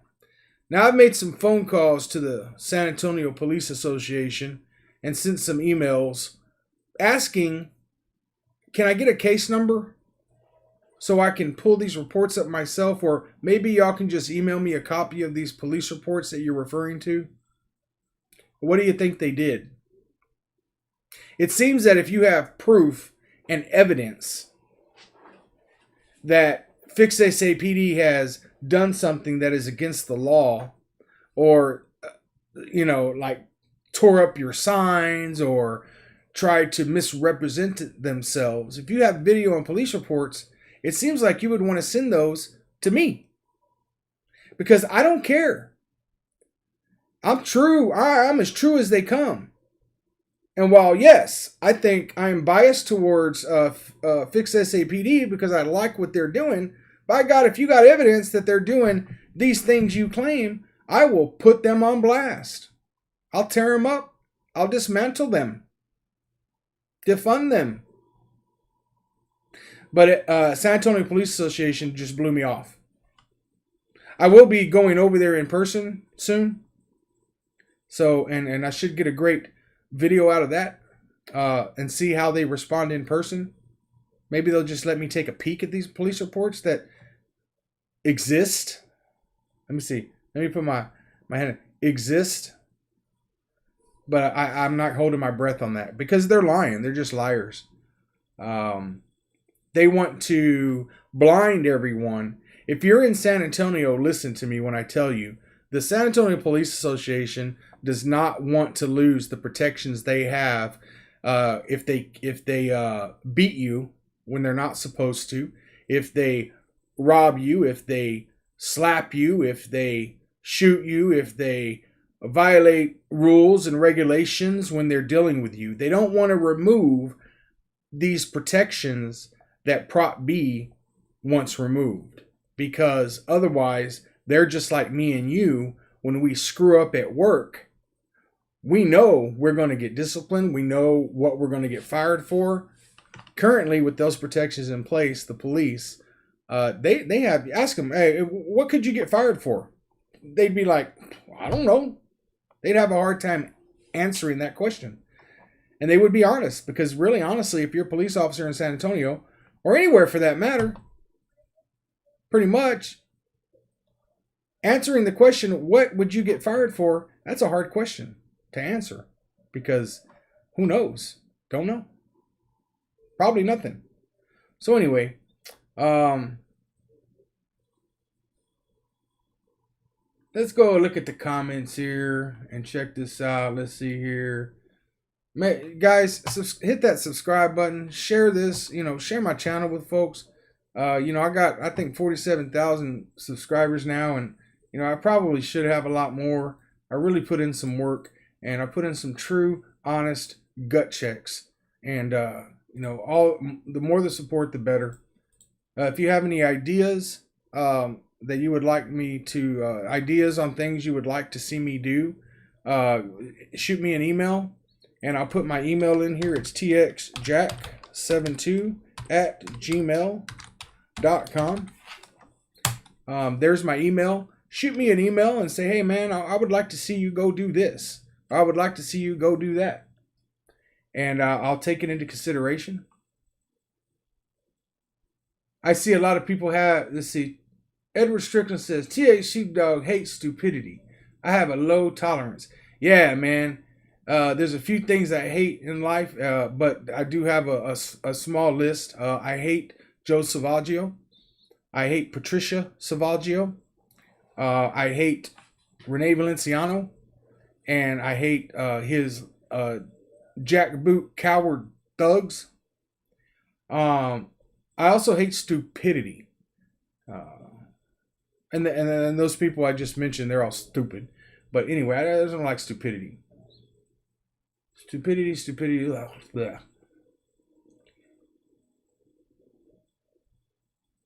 Yeah, Justin should FOIA that girl's text message that she sent. Come on, man. Come on. San Antonio Police Association? That was your speaker? That's who you sent? Why did I want to ask that San Antonio Police Association, can anybody pull up their phone number? The San Antonio Police Association? And we need to find out why they didn't send their president to come to this debate. He's been all over the news. He has no problem speaking publicly. But they send this bumbling idiot who was hyperventilating. She's probably one of, the bootlicking queen. And she's up there hyperventilating because, this person, this activist is given a platform to speak critically of the police department and the police association. And she just like, oh my God, I can't believe this is happening. How is this allowed? And then she wants to get up there and just attack the other side. Yeah, that's real good.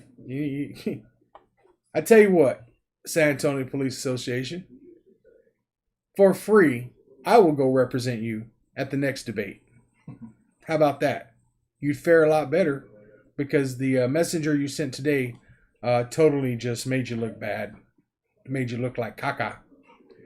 I can say caca on YouTube, right? Can somebody check the community guidelines and see if I can say caca?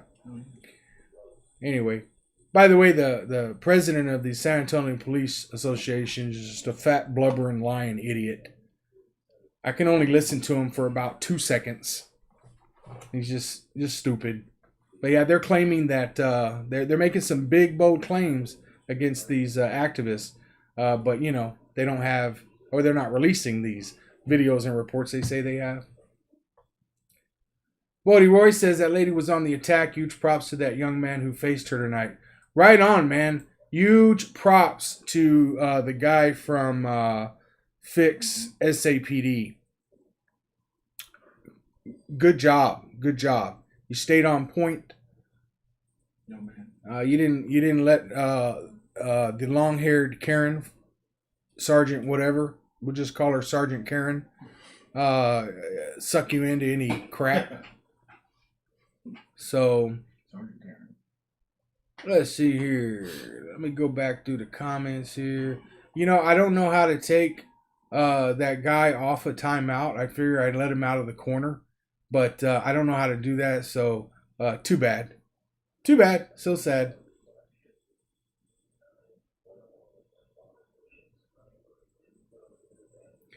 Yeah, Dandy Dan says the union would have fared better if they had the dude on their side. I know, right? I know some of you guys threw some super chat up, and I appreciate that. I'm trying to see. And oh, okay, here, yeah, I can actually look it up. So let's see here. Johnny Face sent $1.99 and says unions prevent those decisions from being public. Yeah. You think I can go into the San Antonio Police Union and ask for some records? What do you think they would do? And Johnny Face also says cop crimes are treated as personnel issues. Yeah, did you like that? It's an administrative issue. Our officer put a dog turd in between two pieces of bread and tried to feed it to a homeless person. That's just an administrative issue. I remember that the next time me and an officer's head bump as they're jerking me off the ground, and it makes his mouth bleed and temporarily disorients, and that's according to the police report. Well, he didn't write in there that his mouth was bleeding. I guess he didn't want anybody to know that. But it'll come out. It'll come out because when the fire department came in and checked me out at Olmos Park, they thought I was bleeding. It was his blood that had dripped on me. Anyway, whenever that happens again, if it ever happens again or whatever, I'll just say, hey, it's an administrative issue, right, guys? There's no reason to charge anybody with a crime. It's an administrative. Let's just make it an administrative issue.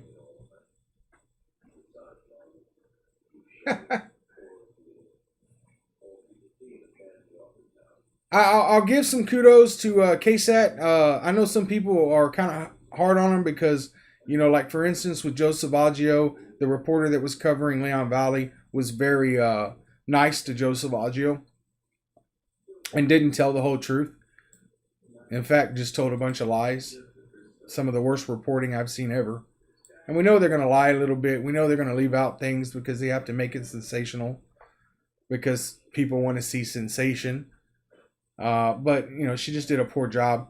But they also have produced some very critical pieces of regarding police misconduct and things like that. They'd have an investigative reporter named Dylan Collier. And man, he is relentless on police who act badly. And then tonight, they seem to have been fair. I did not expect them to shut. I expected the police association to show up on the attack with more lies, which is what happened.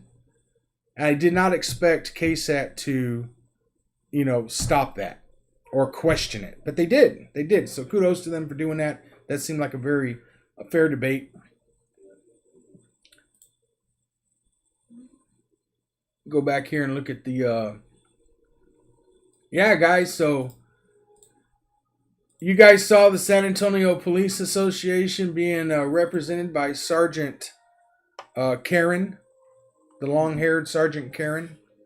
And there's the San Antonio Police Association's phone number there in case you want to, you know, let them know that she did a great job or she didn't do a great job, or maybe you want a copy of those police reports that they say they have, maybe some of that grainy video. Yeah, here's video of Fix SAPD doing this, that, and the other. And you look at the video, and it's so grainy that you can't even determine the identity of the cop in those videos. I mean, the identity of the fixed SAPD person in those videos. That wasn't a mistake.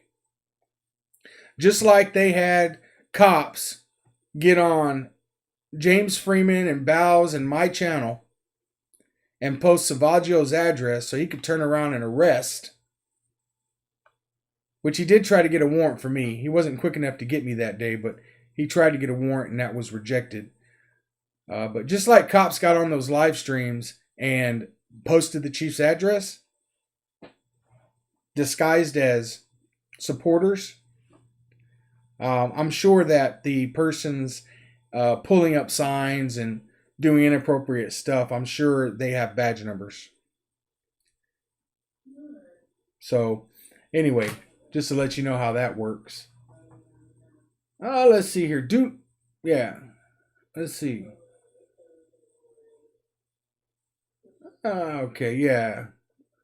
Chuck Hagan says exactly, look at what Fox, Newsmax, and OAN did over the last couple of years.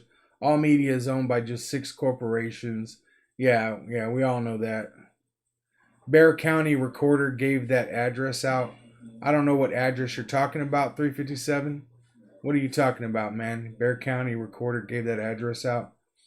I saw a cop. Andy says he saw a cop drinking out of a coffee mug the other day. The side of the mug I could see said "Police come." Yeah, hey man. Yeah, I don't doubt it. It was probably donut glaze on the side of the coffee mug. I could see where you would make that mistake, but it also could have been, yeah. Who knows, man? Police CUM. Who knows what they share? Yeah.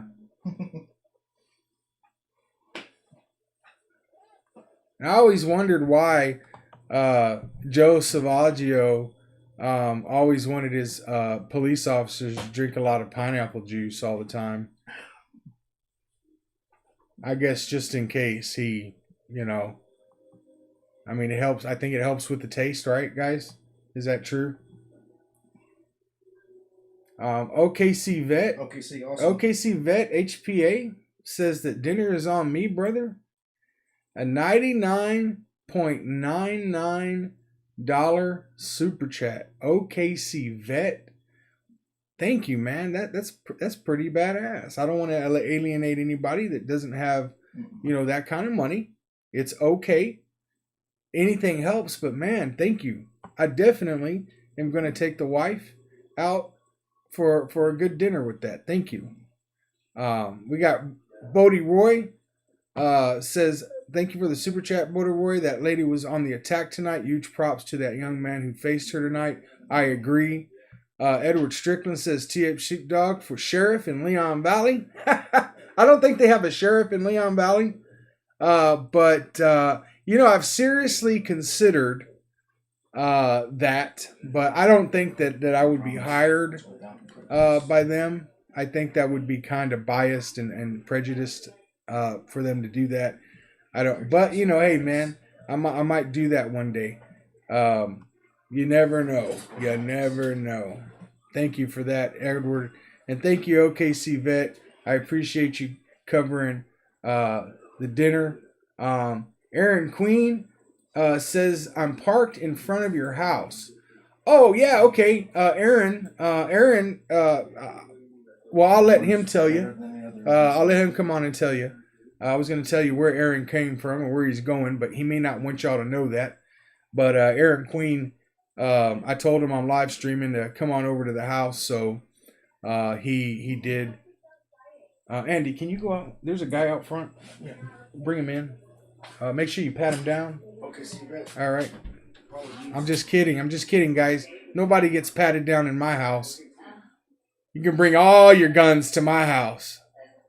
You can do it. What do you know says, would like to say thank you for all you do for all the people. Have a wonderful day. Thank you, man. I appreciate that.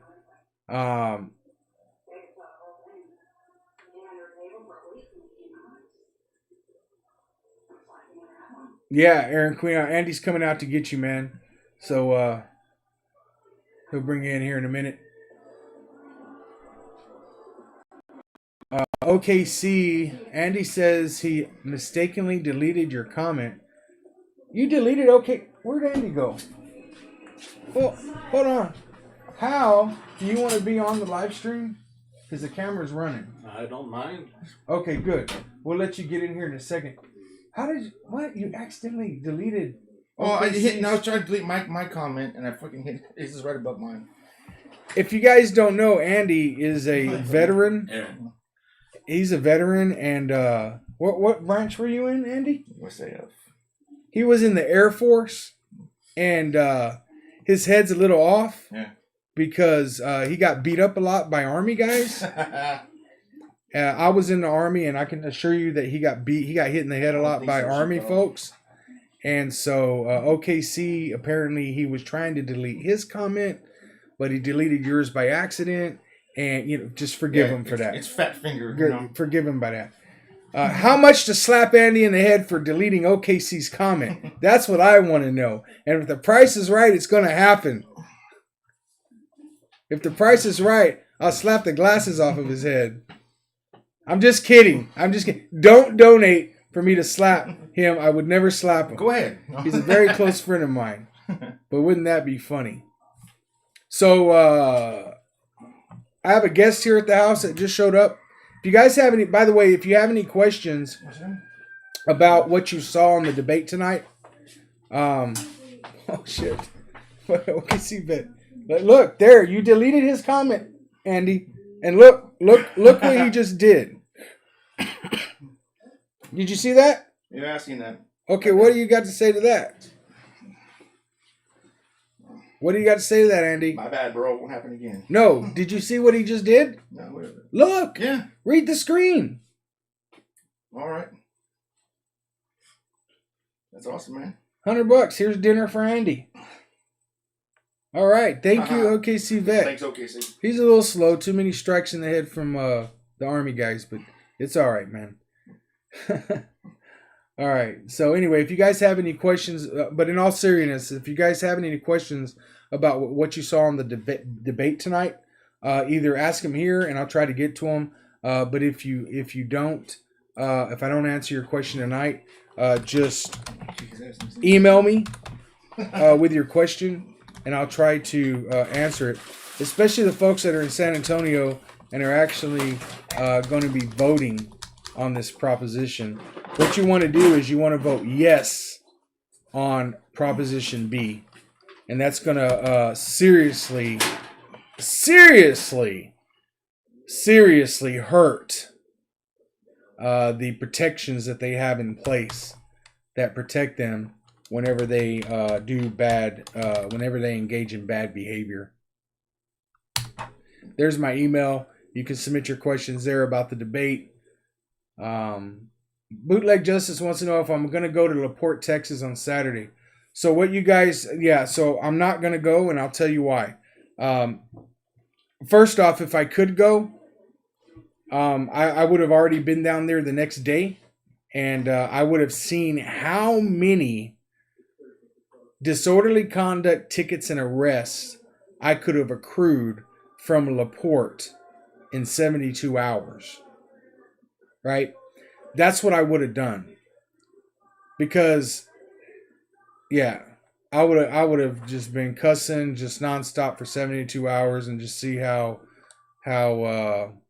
many tickets I could get them to write me for engaging in illegal behavior.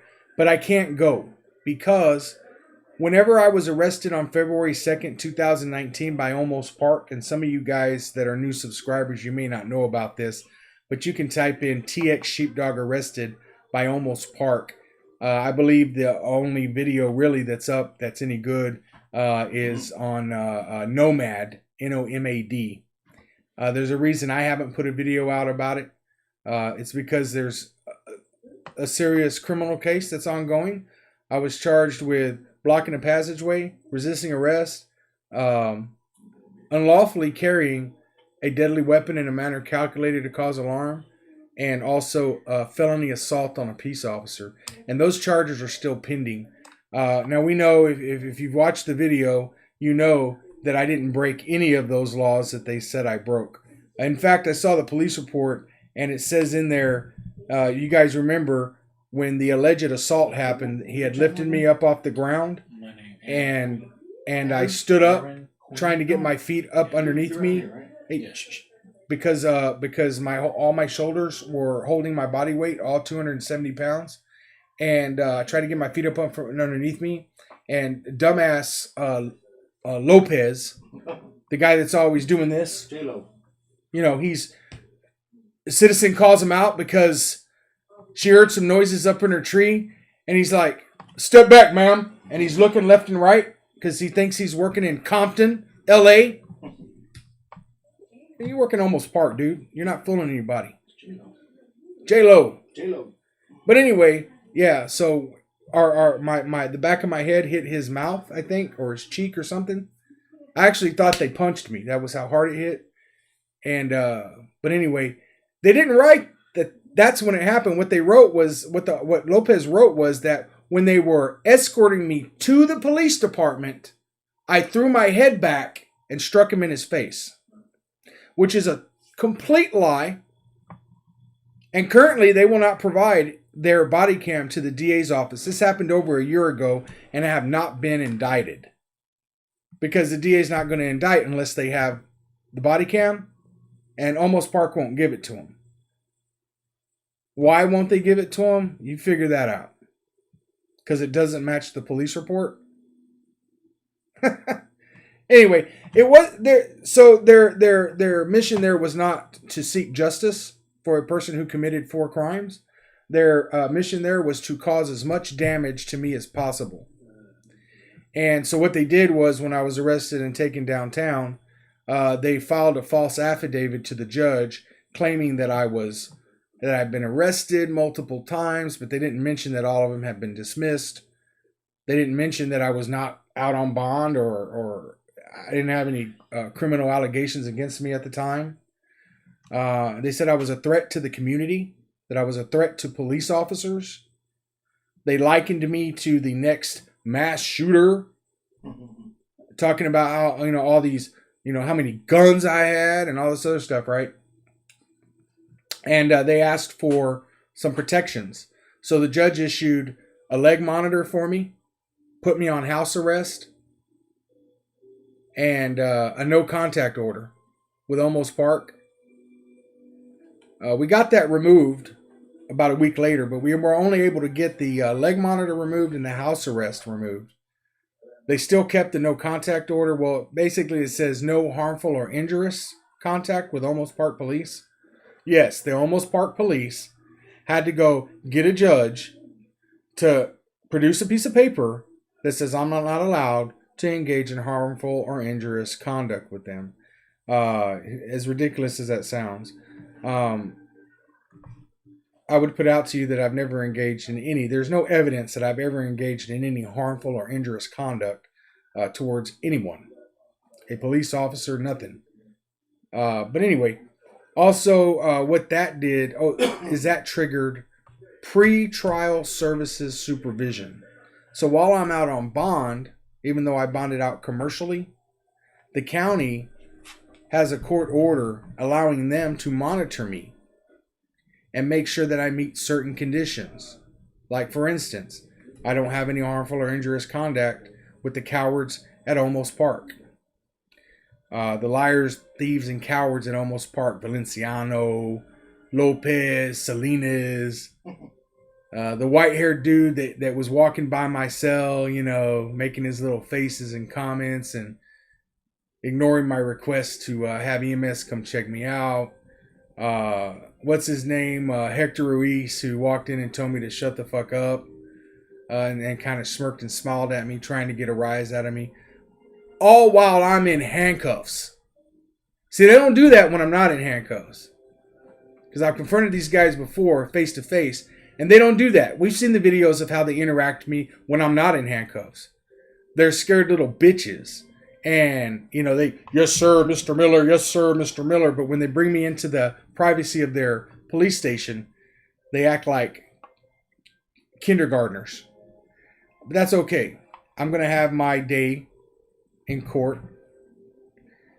But anyway, what I was getting to was that they have me on pretrial supervisions, and there are some stipulations that I have to follow. One of them is that I'm not allowed to travel certain distances. So LaPorte would be outside that area. And so I would be violating a bond condition by going to LaPorte, so I can't go. Sorry for the 30-minute explanation of why I'm not going to LaPorte, but I figured you guys needed to hear that. The Almost Park case is, criminal case is still ongoing. That's the one where they seized my truck too, that was being driven by Nomad and other people, not me. It wasn't even in my name. I was nowhere near my truck when they arrested me, but they went over there and seized it and towed it and took everything out of it. And they're keeping everything, things that had no nexus to the criminal allegation. But so that search was illegal. But they don't care because so far they haven't been spanked. They haven't been they haven't received any consequence for their actions. And that brings us back to the reason you need to vote yes on Proposition B, because it allows consequences for these cops who do these things. Currently, if the police chief fires them, they don't stay fired. Yeah, Unicorn Hearts and Bunny Farts. I like that name. Says that Savaggio gone. Next up, Valenciano. Yeah, the only thing I got to do right now is assemble some folks that are not scared to address Almost Park.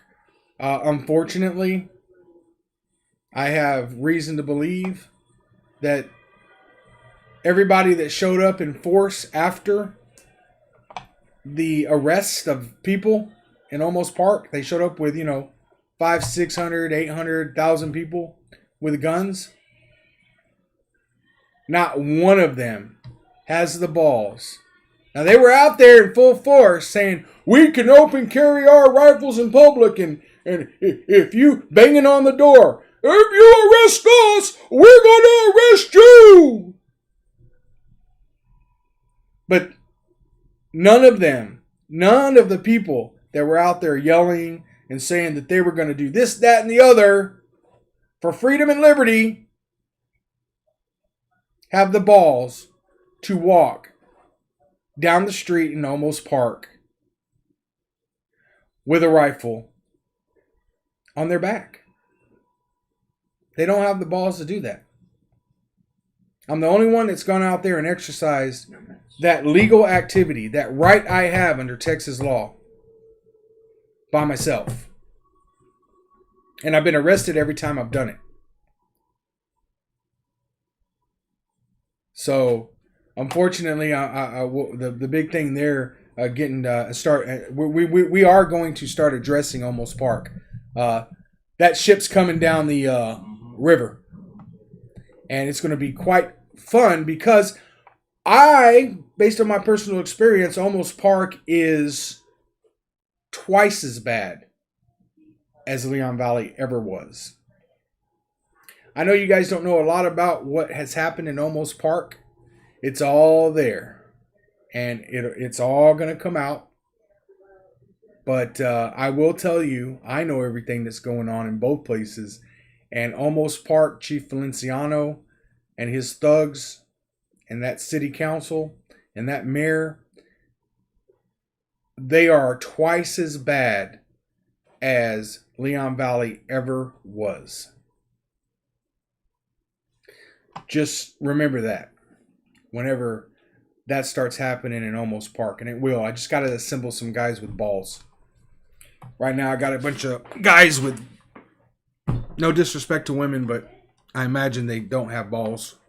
They got something else down there. Anyway, that's all I got to say on that. That's a Blackmore reference. Looking at the comments here. Yeah, Russell, pretrial services is some unconscionable bullshit. If you're out on bond, you're still innocent until proven guilty. That pretrial condition bullshit needs to end. Yeah, I'm innocent until proven guilty. There's clear video in 4K that shows everything that happened. The case is going to get dismissed. A monkey could look at that video and say, no crime there. But justice wasn't the point. The point was instant injury and harm to this guy named Jack Miller that we don't like because he keeps shining the spotlight at us and he thinks he can just talk to us and treat us however he wants to. And we don't like the fact that he's showing other people that they can do the same thing. And they just wanted to harm me. They underestimated where my activism comes from. They thought it came from my brain. It doesn't. It comes from deep inside my heart. And you're not going to stop me from doing it, ever. I don't care how many times you arrest me, how many injuries you cause. It doesn't matter. I'm not going to stop. So y'all can rest assured on that promise. And this pretrial services, I mean, come on, man. I didn't even get to have a hearing on the matter. I didn't get to have a hearing on the matter. They were able to come in there and make all kinds of false allegations. And I have an attorney. My attorney could have been present. But nope. Cops come in there, tell their lies. Judge signs off on the conditions. And now, if I fart and it smells, I'll have to check my bond conditions. But they might have something in there that if you can fart, but if it smells, we're going to violate your bond. No drinking, no drugs, no travel. So, anyway. Let's see what else we got here. I don't want to go all night with this. Is there anything that you guys need answered? Let's see. People are making some very good points here. I don't need to read them out. Everybody can see what they're saying. I'm assuming, unless you're blind, I don't mean any offense to you. John says Texas seems to have worst cops in the country. Yes, absolutely. This is Tyrant Central. OCT has the balls and have stood with you. Oh, that's interesting. Hawk Wind says OCT has the balls and have stood with you. Man, that's a loaded comment. Okay, I don't have anything against Open Carry Texas. I think what they do is extremely important. And they have some very smart folks at the head. And they do some very important work. I contribute money to them because I really believe in their cause. I have a lot of respect for CJ Grisham. I have a lot of respect for David Ahmad.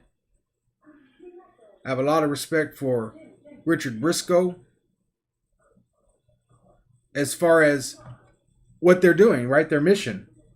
But look, showing up to some police department's door and staking some wanted poster on the door and yelling and screaming and banging on the door saying and implying that you're going to arrest a cop.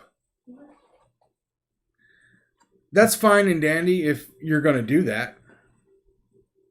I wouldn't recommend it.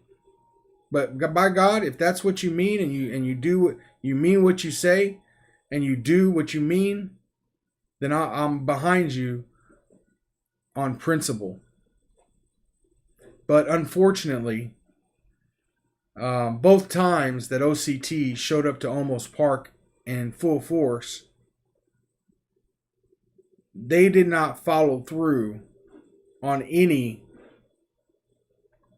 promise that they made regarding what they were going to do in response to CJ and Jim being tased and beat and broken to, or anything else.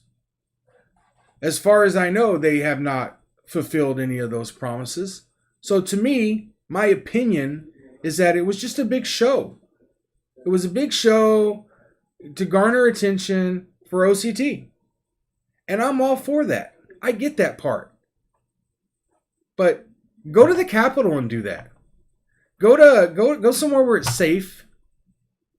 Don't come down and this is just my opinion.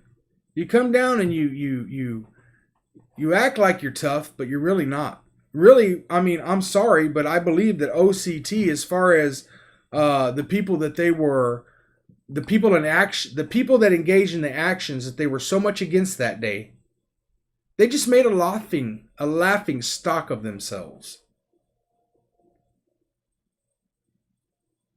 Because Almost Park's response to OCT showing up and doing what they did, and they had me for a second there, man. I thought, wow, these guys really come together and they're going to put a stop to police in this city arresting you and beating you if you carry a rifle in public as you are allowed to by law. They had me going. I really thought they were going to do something. But it didn't happen. It never happened. Instead, they go up to, where was that place at? Odessa or Midland or something? Odessa, I think. They go to that bar up in, I think, Odessa or Midland or whatever.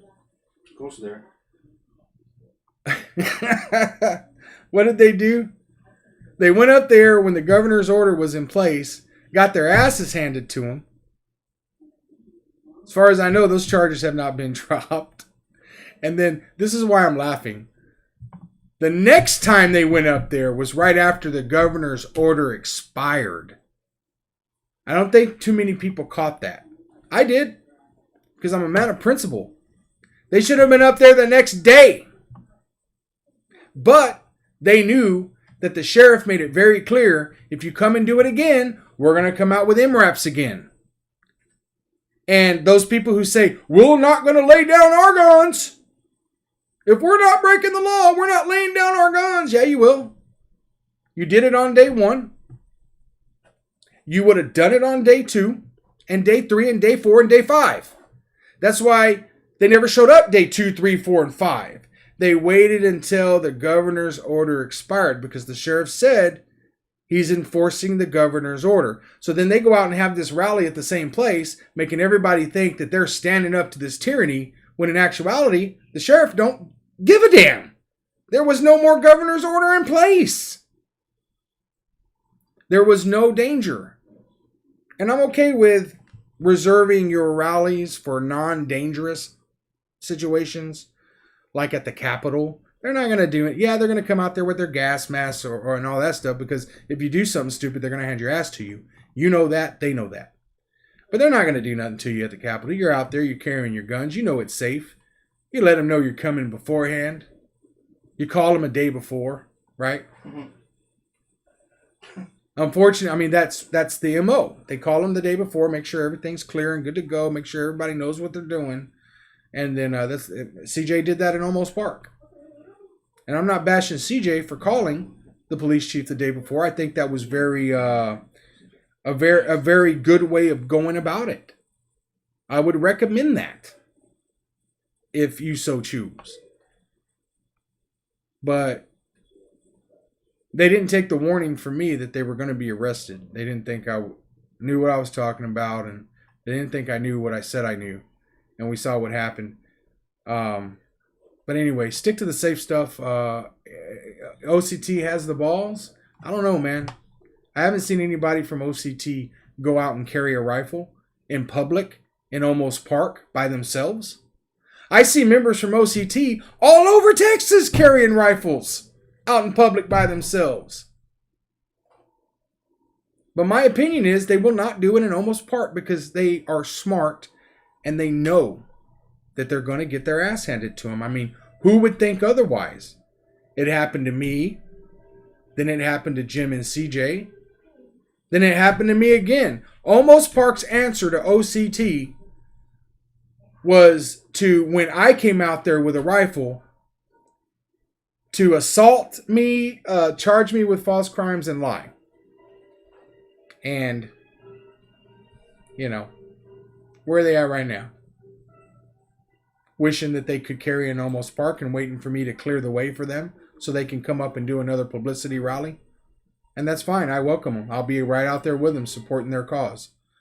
So at the end of the day, I just believe that with CJ Grisham not at the helm because he's going through law school right now, so he can't be in as much control.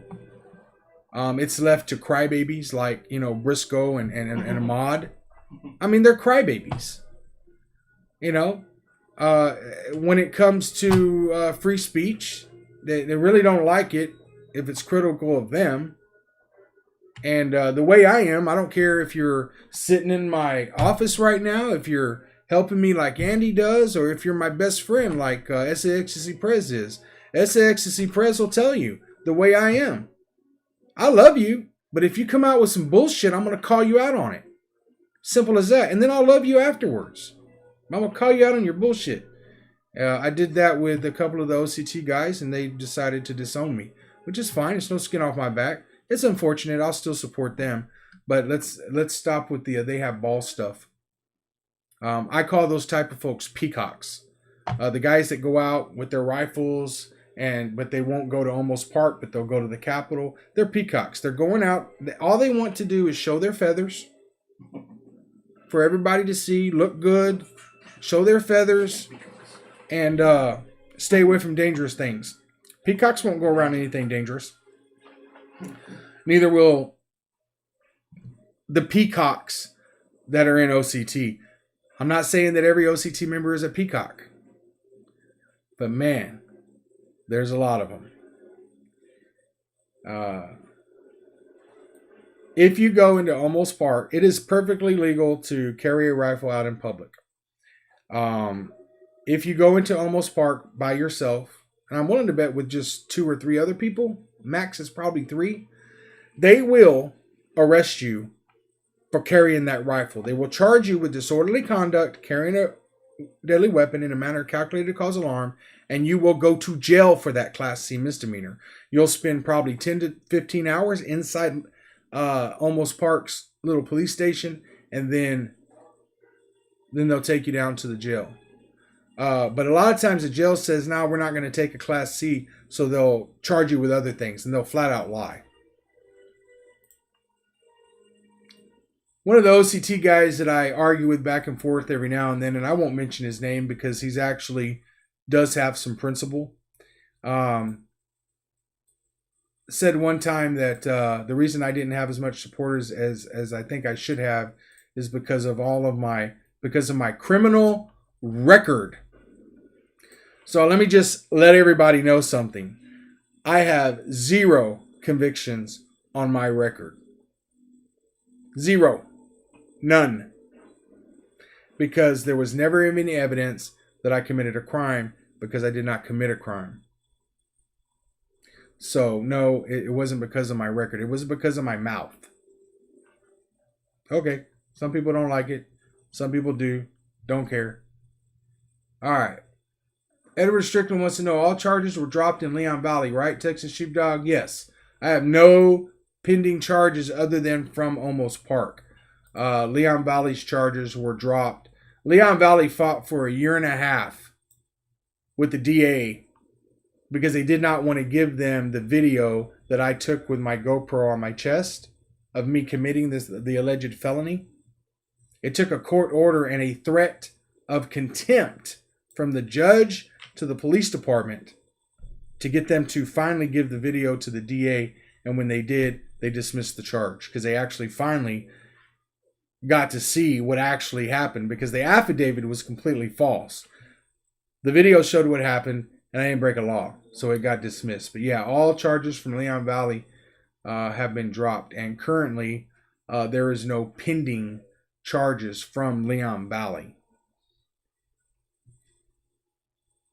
Disgraced Chief Joseph Savaggio says there's plenty of investigations going on, but I mean, it's been what, 2-3 years? I mean, let me tell you, if I was in Leon Valley and somebody were to commit a crime against me, I would just have to take care of it myself because I seriously have doubts, serious doubts about the Leon Valley's police department's ability to have file a charge and have it stick. They're just going to foobar the whole investigation. If you were police chief in Leon Valley, would you fire Azar Jerry Farrell wants to know, if you were police chief in Leon Valley, would you fire Azar?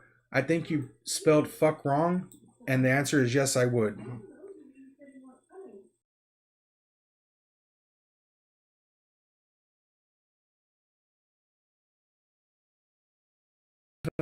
I'm not gay and all that stuff, but I mean, even though Azar looks like a man in every form and fashion, from what I understand from rumor, from fellow officers there, she's very much a woman, and I'm into women, and I'm into honey baked hams, and she got 2 big old honey baked hams right here, something to look at, and it's great. So.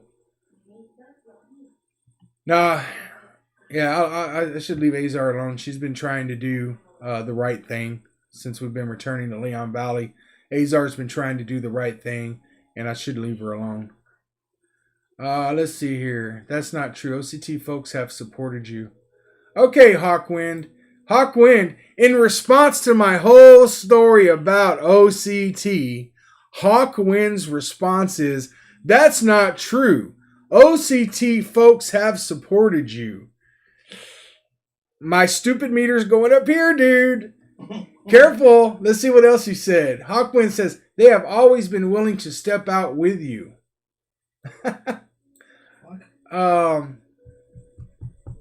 Okay, I'll give a little bit of credence to that. Every time I was arrested. Well, no.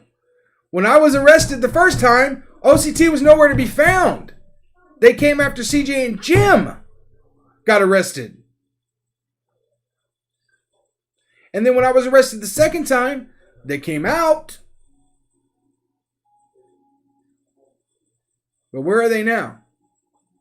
Where are they now? They're running around,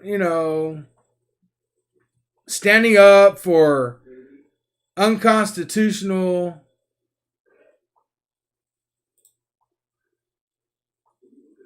All right, hold on, guys. I'm sorry. My stream status seems to be going bad. Let's give it a second. Can you guys see me okay? Give me a 1 if you guys can see me okay.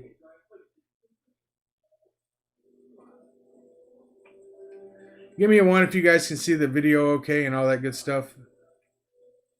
I'm receiving a message here that says the YouTube is not receiving enough video to maintain smooth streaming. So just give me a 1 if you guys can see it. I don't want you guys to get a... Okay, I see some 1s. Okay, great. I get a message on the screen that's saying there's a video information problem. Is it hot in here to you guys? Yeah. It is? Okay, I'm gonna let me turn on. Yeah. Please do that. Turn it to 68. Okay, guys. Yeah, you're all in one. So anyway, yeah, back on the OCT thing. Where are they now? I mean, they came out there after the second time I was arrested, but that wasn't about me. That wasn't about me. It just seems to me, I guess it was a little bit about me, but it wasn't. At the same time that they were out there, there were people within OCT that were asking me to basically just be quiet and stay in the back. They said it was for, my safety. But really it was because they don't really want to be associated with me so much because I have a foul mouth. I let bad cops have it. And I'm not known for my limits. And they just don't like the optics.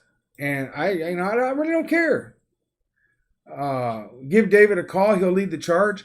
I don't need anybody to lead the charge. I don't need another, Almost Park doesn't need another rally with 1,000 people there. Those are fine and dandy. And if you're an OCT and you're getting mad at my opinions, just click in the stream. Just click in the stream because I have opinions. And, I have a basis for my opinions. But anyway, Almost Park is not going to do anything to a large group of people carrying rifles. But if you have 1 or 2 people, like Jim and CJ, or me, they are going to come out and arrest you.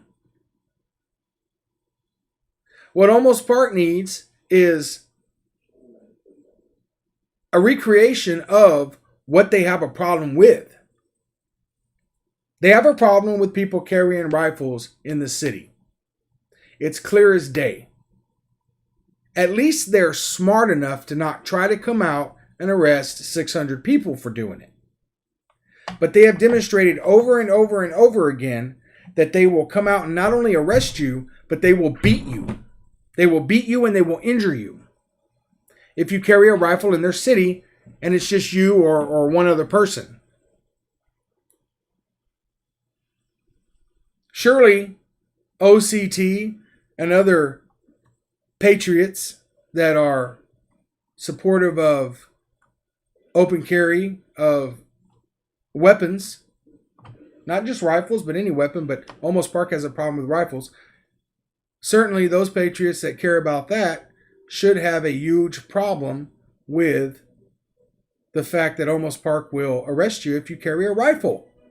But it just seems to me, correct me if I'm wrong, it seems the focus is on taking care of government that makes you wear a mask. We don't care about the fact that Almost Park will jack you up for carrying a rifle. We're going to go and we're going to bitch, moan, and complain about masks. I don't get it. I don't get it. So, I haven't been arrested for not wearing a mask. And I wear one when I want to and don't wear it when I don't. Tell people to kiss my ass if I don't want to wear a mask, and if they don't want me on their property, then I leave. I've never been beat up or arrested or falsely charged with other crimes over the mask. But you got all these patriots going out and fighting about the masks and the bars being shut down and things like that. Look, man, I know bars shouldn't be shut down and you shouldn't be forced to wear a mask, but good Lord, there is a police department that will arrest you if you, at any time, day or night, it doesn't matter, put a rifle on your back, take a walk through Almost Park, and you better have bail money. You better have a lot of bail money. You better have money for an attorney, because you are going to get arrested. And if you're worried about getting injured, stay away, because so far they have caused serious, long-term, lifelong injuries to 3 people. Myself, CJ Grissom, and Jim Everard. They've broke wrists. They have cracked skulls. I mean, so, okay. Yeah, if there's somebody that wants to, go out and prove me wrong in Almost Park, and if that's important to you, let me know. Email me. My email is in the chat room. If I can have a moderator put my email up again, txjack72@gmail.com. Send me an email, man. I'll make sure that you're fully covered and you won't be able to pick your nose or do anything without being on a camera. But it's not going to matter.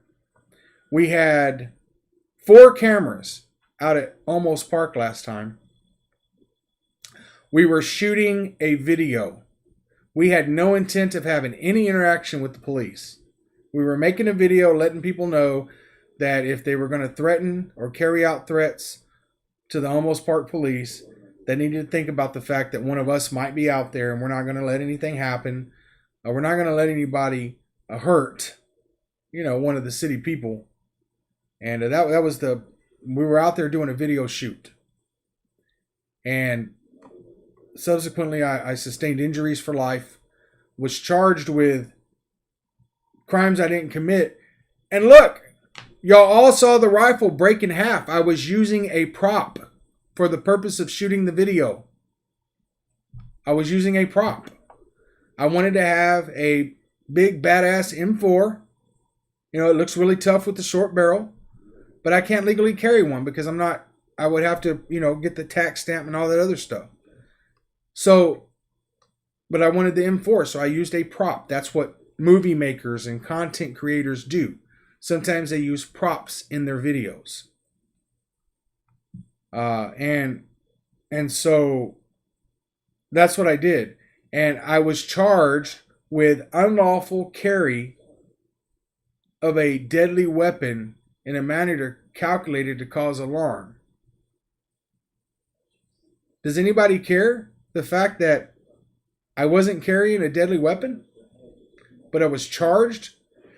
Not only will they charge you if you're carrying a rifle in their city, but they will charge you with carrying a rifle when you're not carrying a rifle, just because they think you're carrying a rifle. Come on, Open Carry Texas. Come on, gun patriots. Does that not infuriate you? Or is that okay? Or is it something that you're willing to just ignore? Because it seems that's what's going on right now. It's being ignored by a lot of people. Now, I'm not talking about C.J. Grisham. C.J. Grisham was catapulted into going to law school. And I think next year, he graduates, if I'm not mistaken. So C.J. Grisham puts his money where his mouth is, and I cannot wait until he takes the reins back at Open Carry Texas and brings that organization back to something that I can respect. Because right now, I don't have a lot of respect for Open Carry Texas as an organization, because I see some principles that are very flaky. This is not an attack on a particular person, that is a member of Open Carry Texas. I know there are a lot of true patriots out there, but I'm sorry, man. That type of stuff is a cancer. If you're going to do something, if you say you're going to do something, do it. If you're not going to do it and you know you're not going to do it, don't say it, because it makes you look like a liar.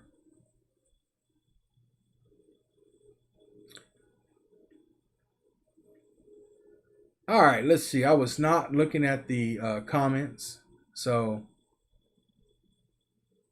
Michael McKinney says, he said, I saw a man with a truck that said Sheepdog 84. I don't know what that's about. I'd like to get one that says 72, but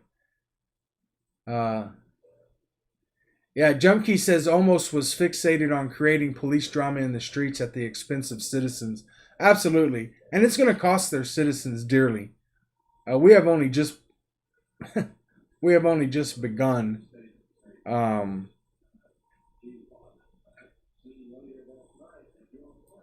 Corey Coe asks, TX Sheepdog 72, why did you leave law enforcement? Man, I wish I could see how long Corey Coe has been a subscriber, or if Corey Coe is a subscriber. I get that question a lot. Mostly it's from trolls who want attention. But if somebody can, Corey Coe wants to know why I left law enforcement. I'm not going to take any time explaining that to Corey. No offense to you, Corey, but I think there's followers here that can explain to Corey why I left law enforcement. It's beating a dead horse, man. We've talked about that so much. I'll have a video coming out soon of an officer who was disciplined for saying, let's talk about you being fired when you were a cop. Because the fact is, I was never fired. And to say that is unprofessional. It's just an attack on me, and he shouldn't be doing that when he's in uniform, and he was disciplined for it. That video will be coming out. It's from Windcrest, Texas. Officer, what's his name? Something Ass. Dumbass. That's what it is. Officer Dumbass. D-U-M-A-S-S. Dumbass. Windcrest, Texas. You guys could probably do a public information request asking about what happened, if they have any statement regarding Officer Dumbass. Dumas, Dumbass, whatever. Same thing. D-U-M-A-S-S. Officer Dumbass. It's the only dumbass they have. Well, they have a lot of dumbasses, but it's the only one that's spelled dumbass. So Windcrest has a lot of dumbasses, but he's the only officer that spelled dumbass.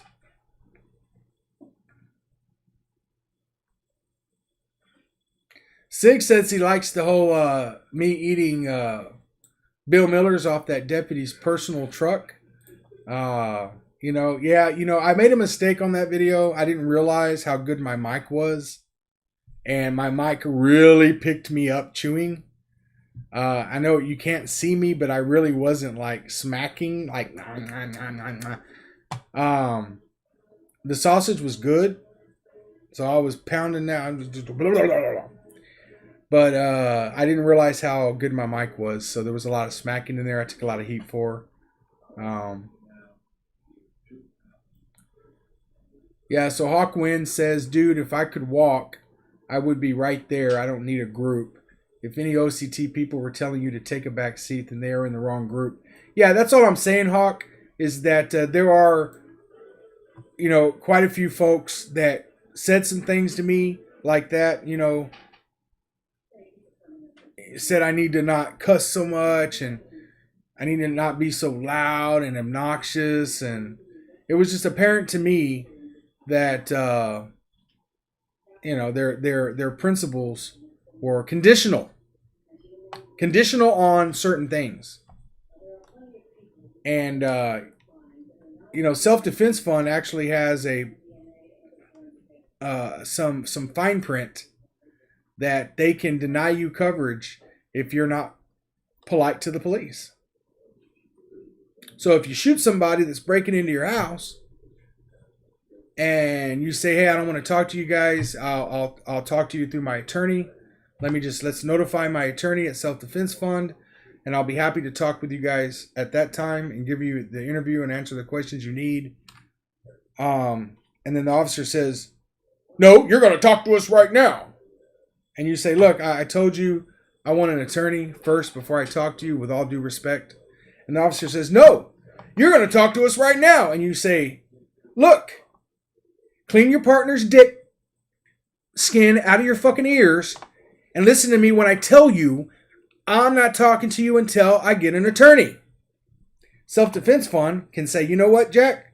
We're not covering you. Or you know what, Joe? We're not covering you.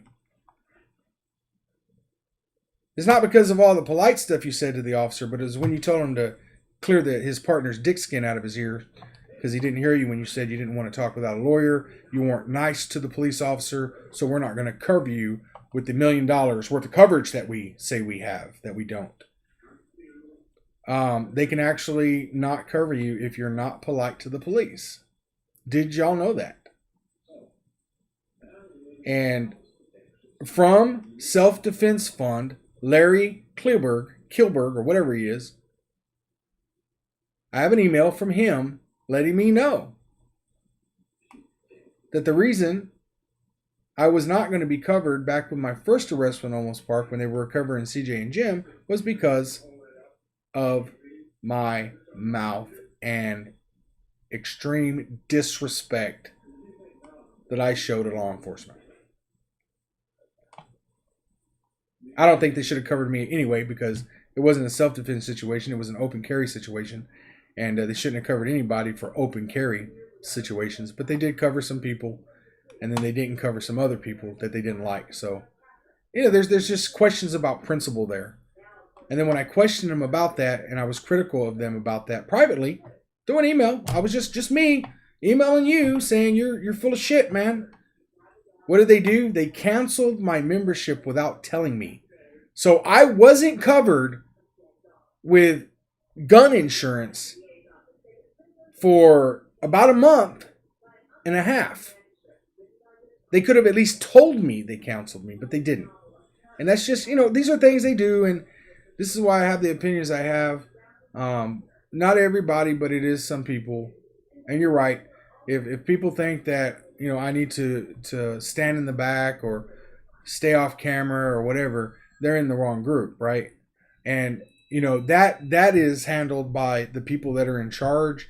And I don't think that we have the right people in charge at OCT right now. And like I said, I'll be glad when CJ comes back and has more, has time, because he doesn't have the time now because he's in law school, but has the time to really shape up Open Carry Texas and get them back to the respectable organization they were years ago. I'm rooting for their success. Let me see here. I'm going to end this live stream. It's getting a little late. If you have any questions you'd like to ask, you can send them to my email. I'll try to get back to you as soon as I can. And thank you guys for watching. If you're in San Antonio and you're going to vote in May, vote yes to Proposition B, please. And don't forget, if you need to find, if you have any questions about the police reports and the videos that the San Antonio Police Association has, give them a holler and find out how you can get a copy of those. And then if you do get a copy of them, maybe you could just forward it to me because they won't give me a copy of them. They say they have them, but they can't. So, John Q Public says, can't wait to get my shirt. Okay. OK2A is pushing anti-gun bills now. Yeah, I heard something about OK2A pushing anti-gun bills now. Man, I hope that's just a rumor. A false rumor, man. But anyway. Oh, yeah. One more thing. Go to Justin Pulliam's channel. Justin Pulliam Live. He put out a really good exposing video on a bill that's filed here in Texas that would, in essence, end our ability to film the police unless we do it the way they say we need to do it, which is sometimes 500 feet away. So anyway, it's kind of a joke bill. But anyway, if you want the information on that, go to Justin Pulliam's channel and watch that video there. So, all right, guys, thank you for watching, and y'all have a good night.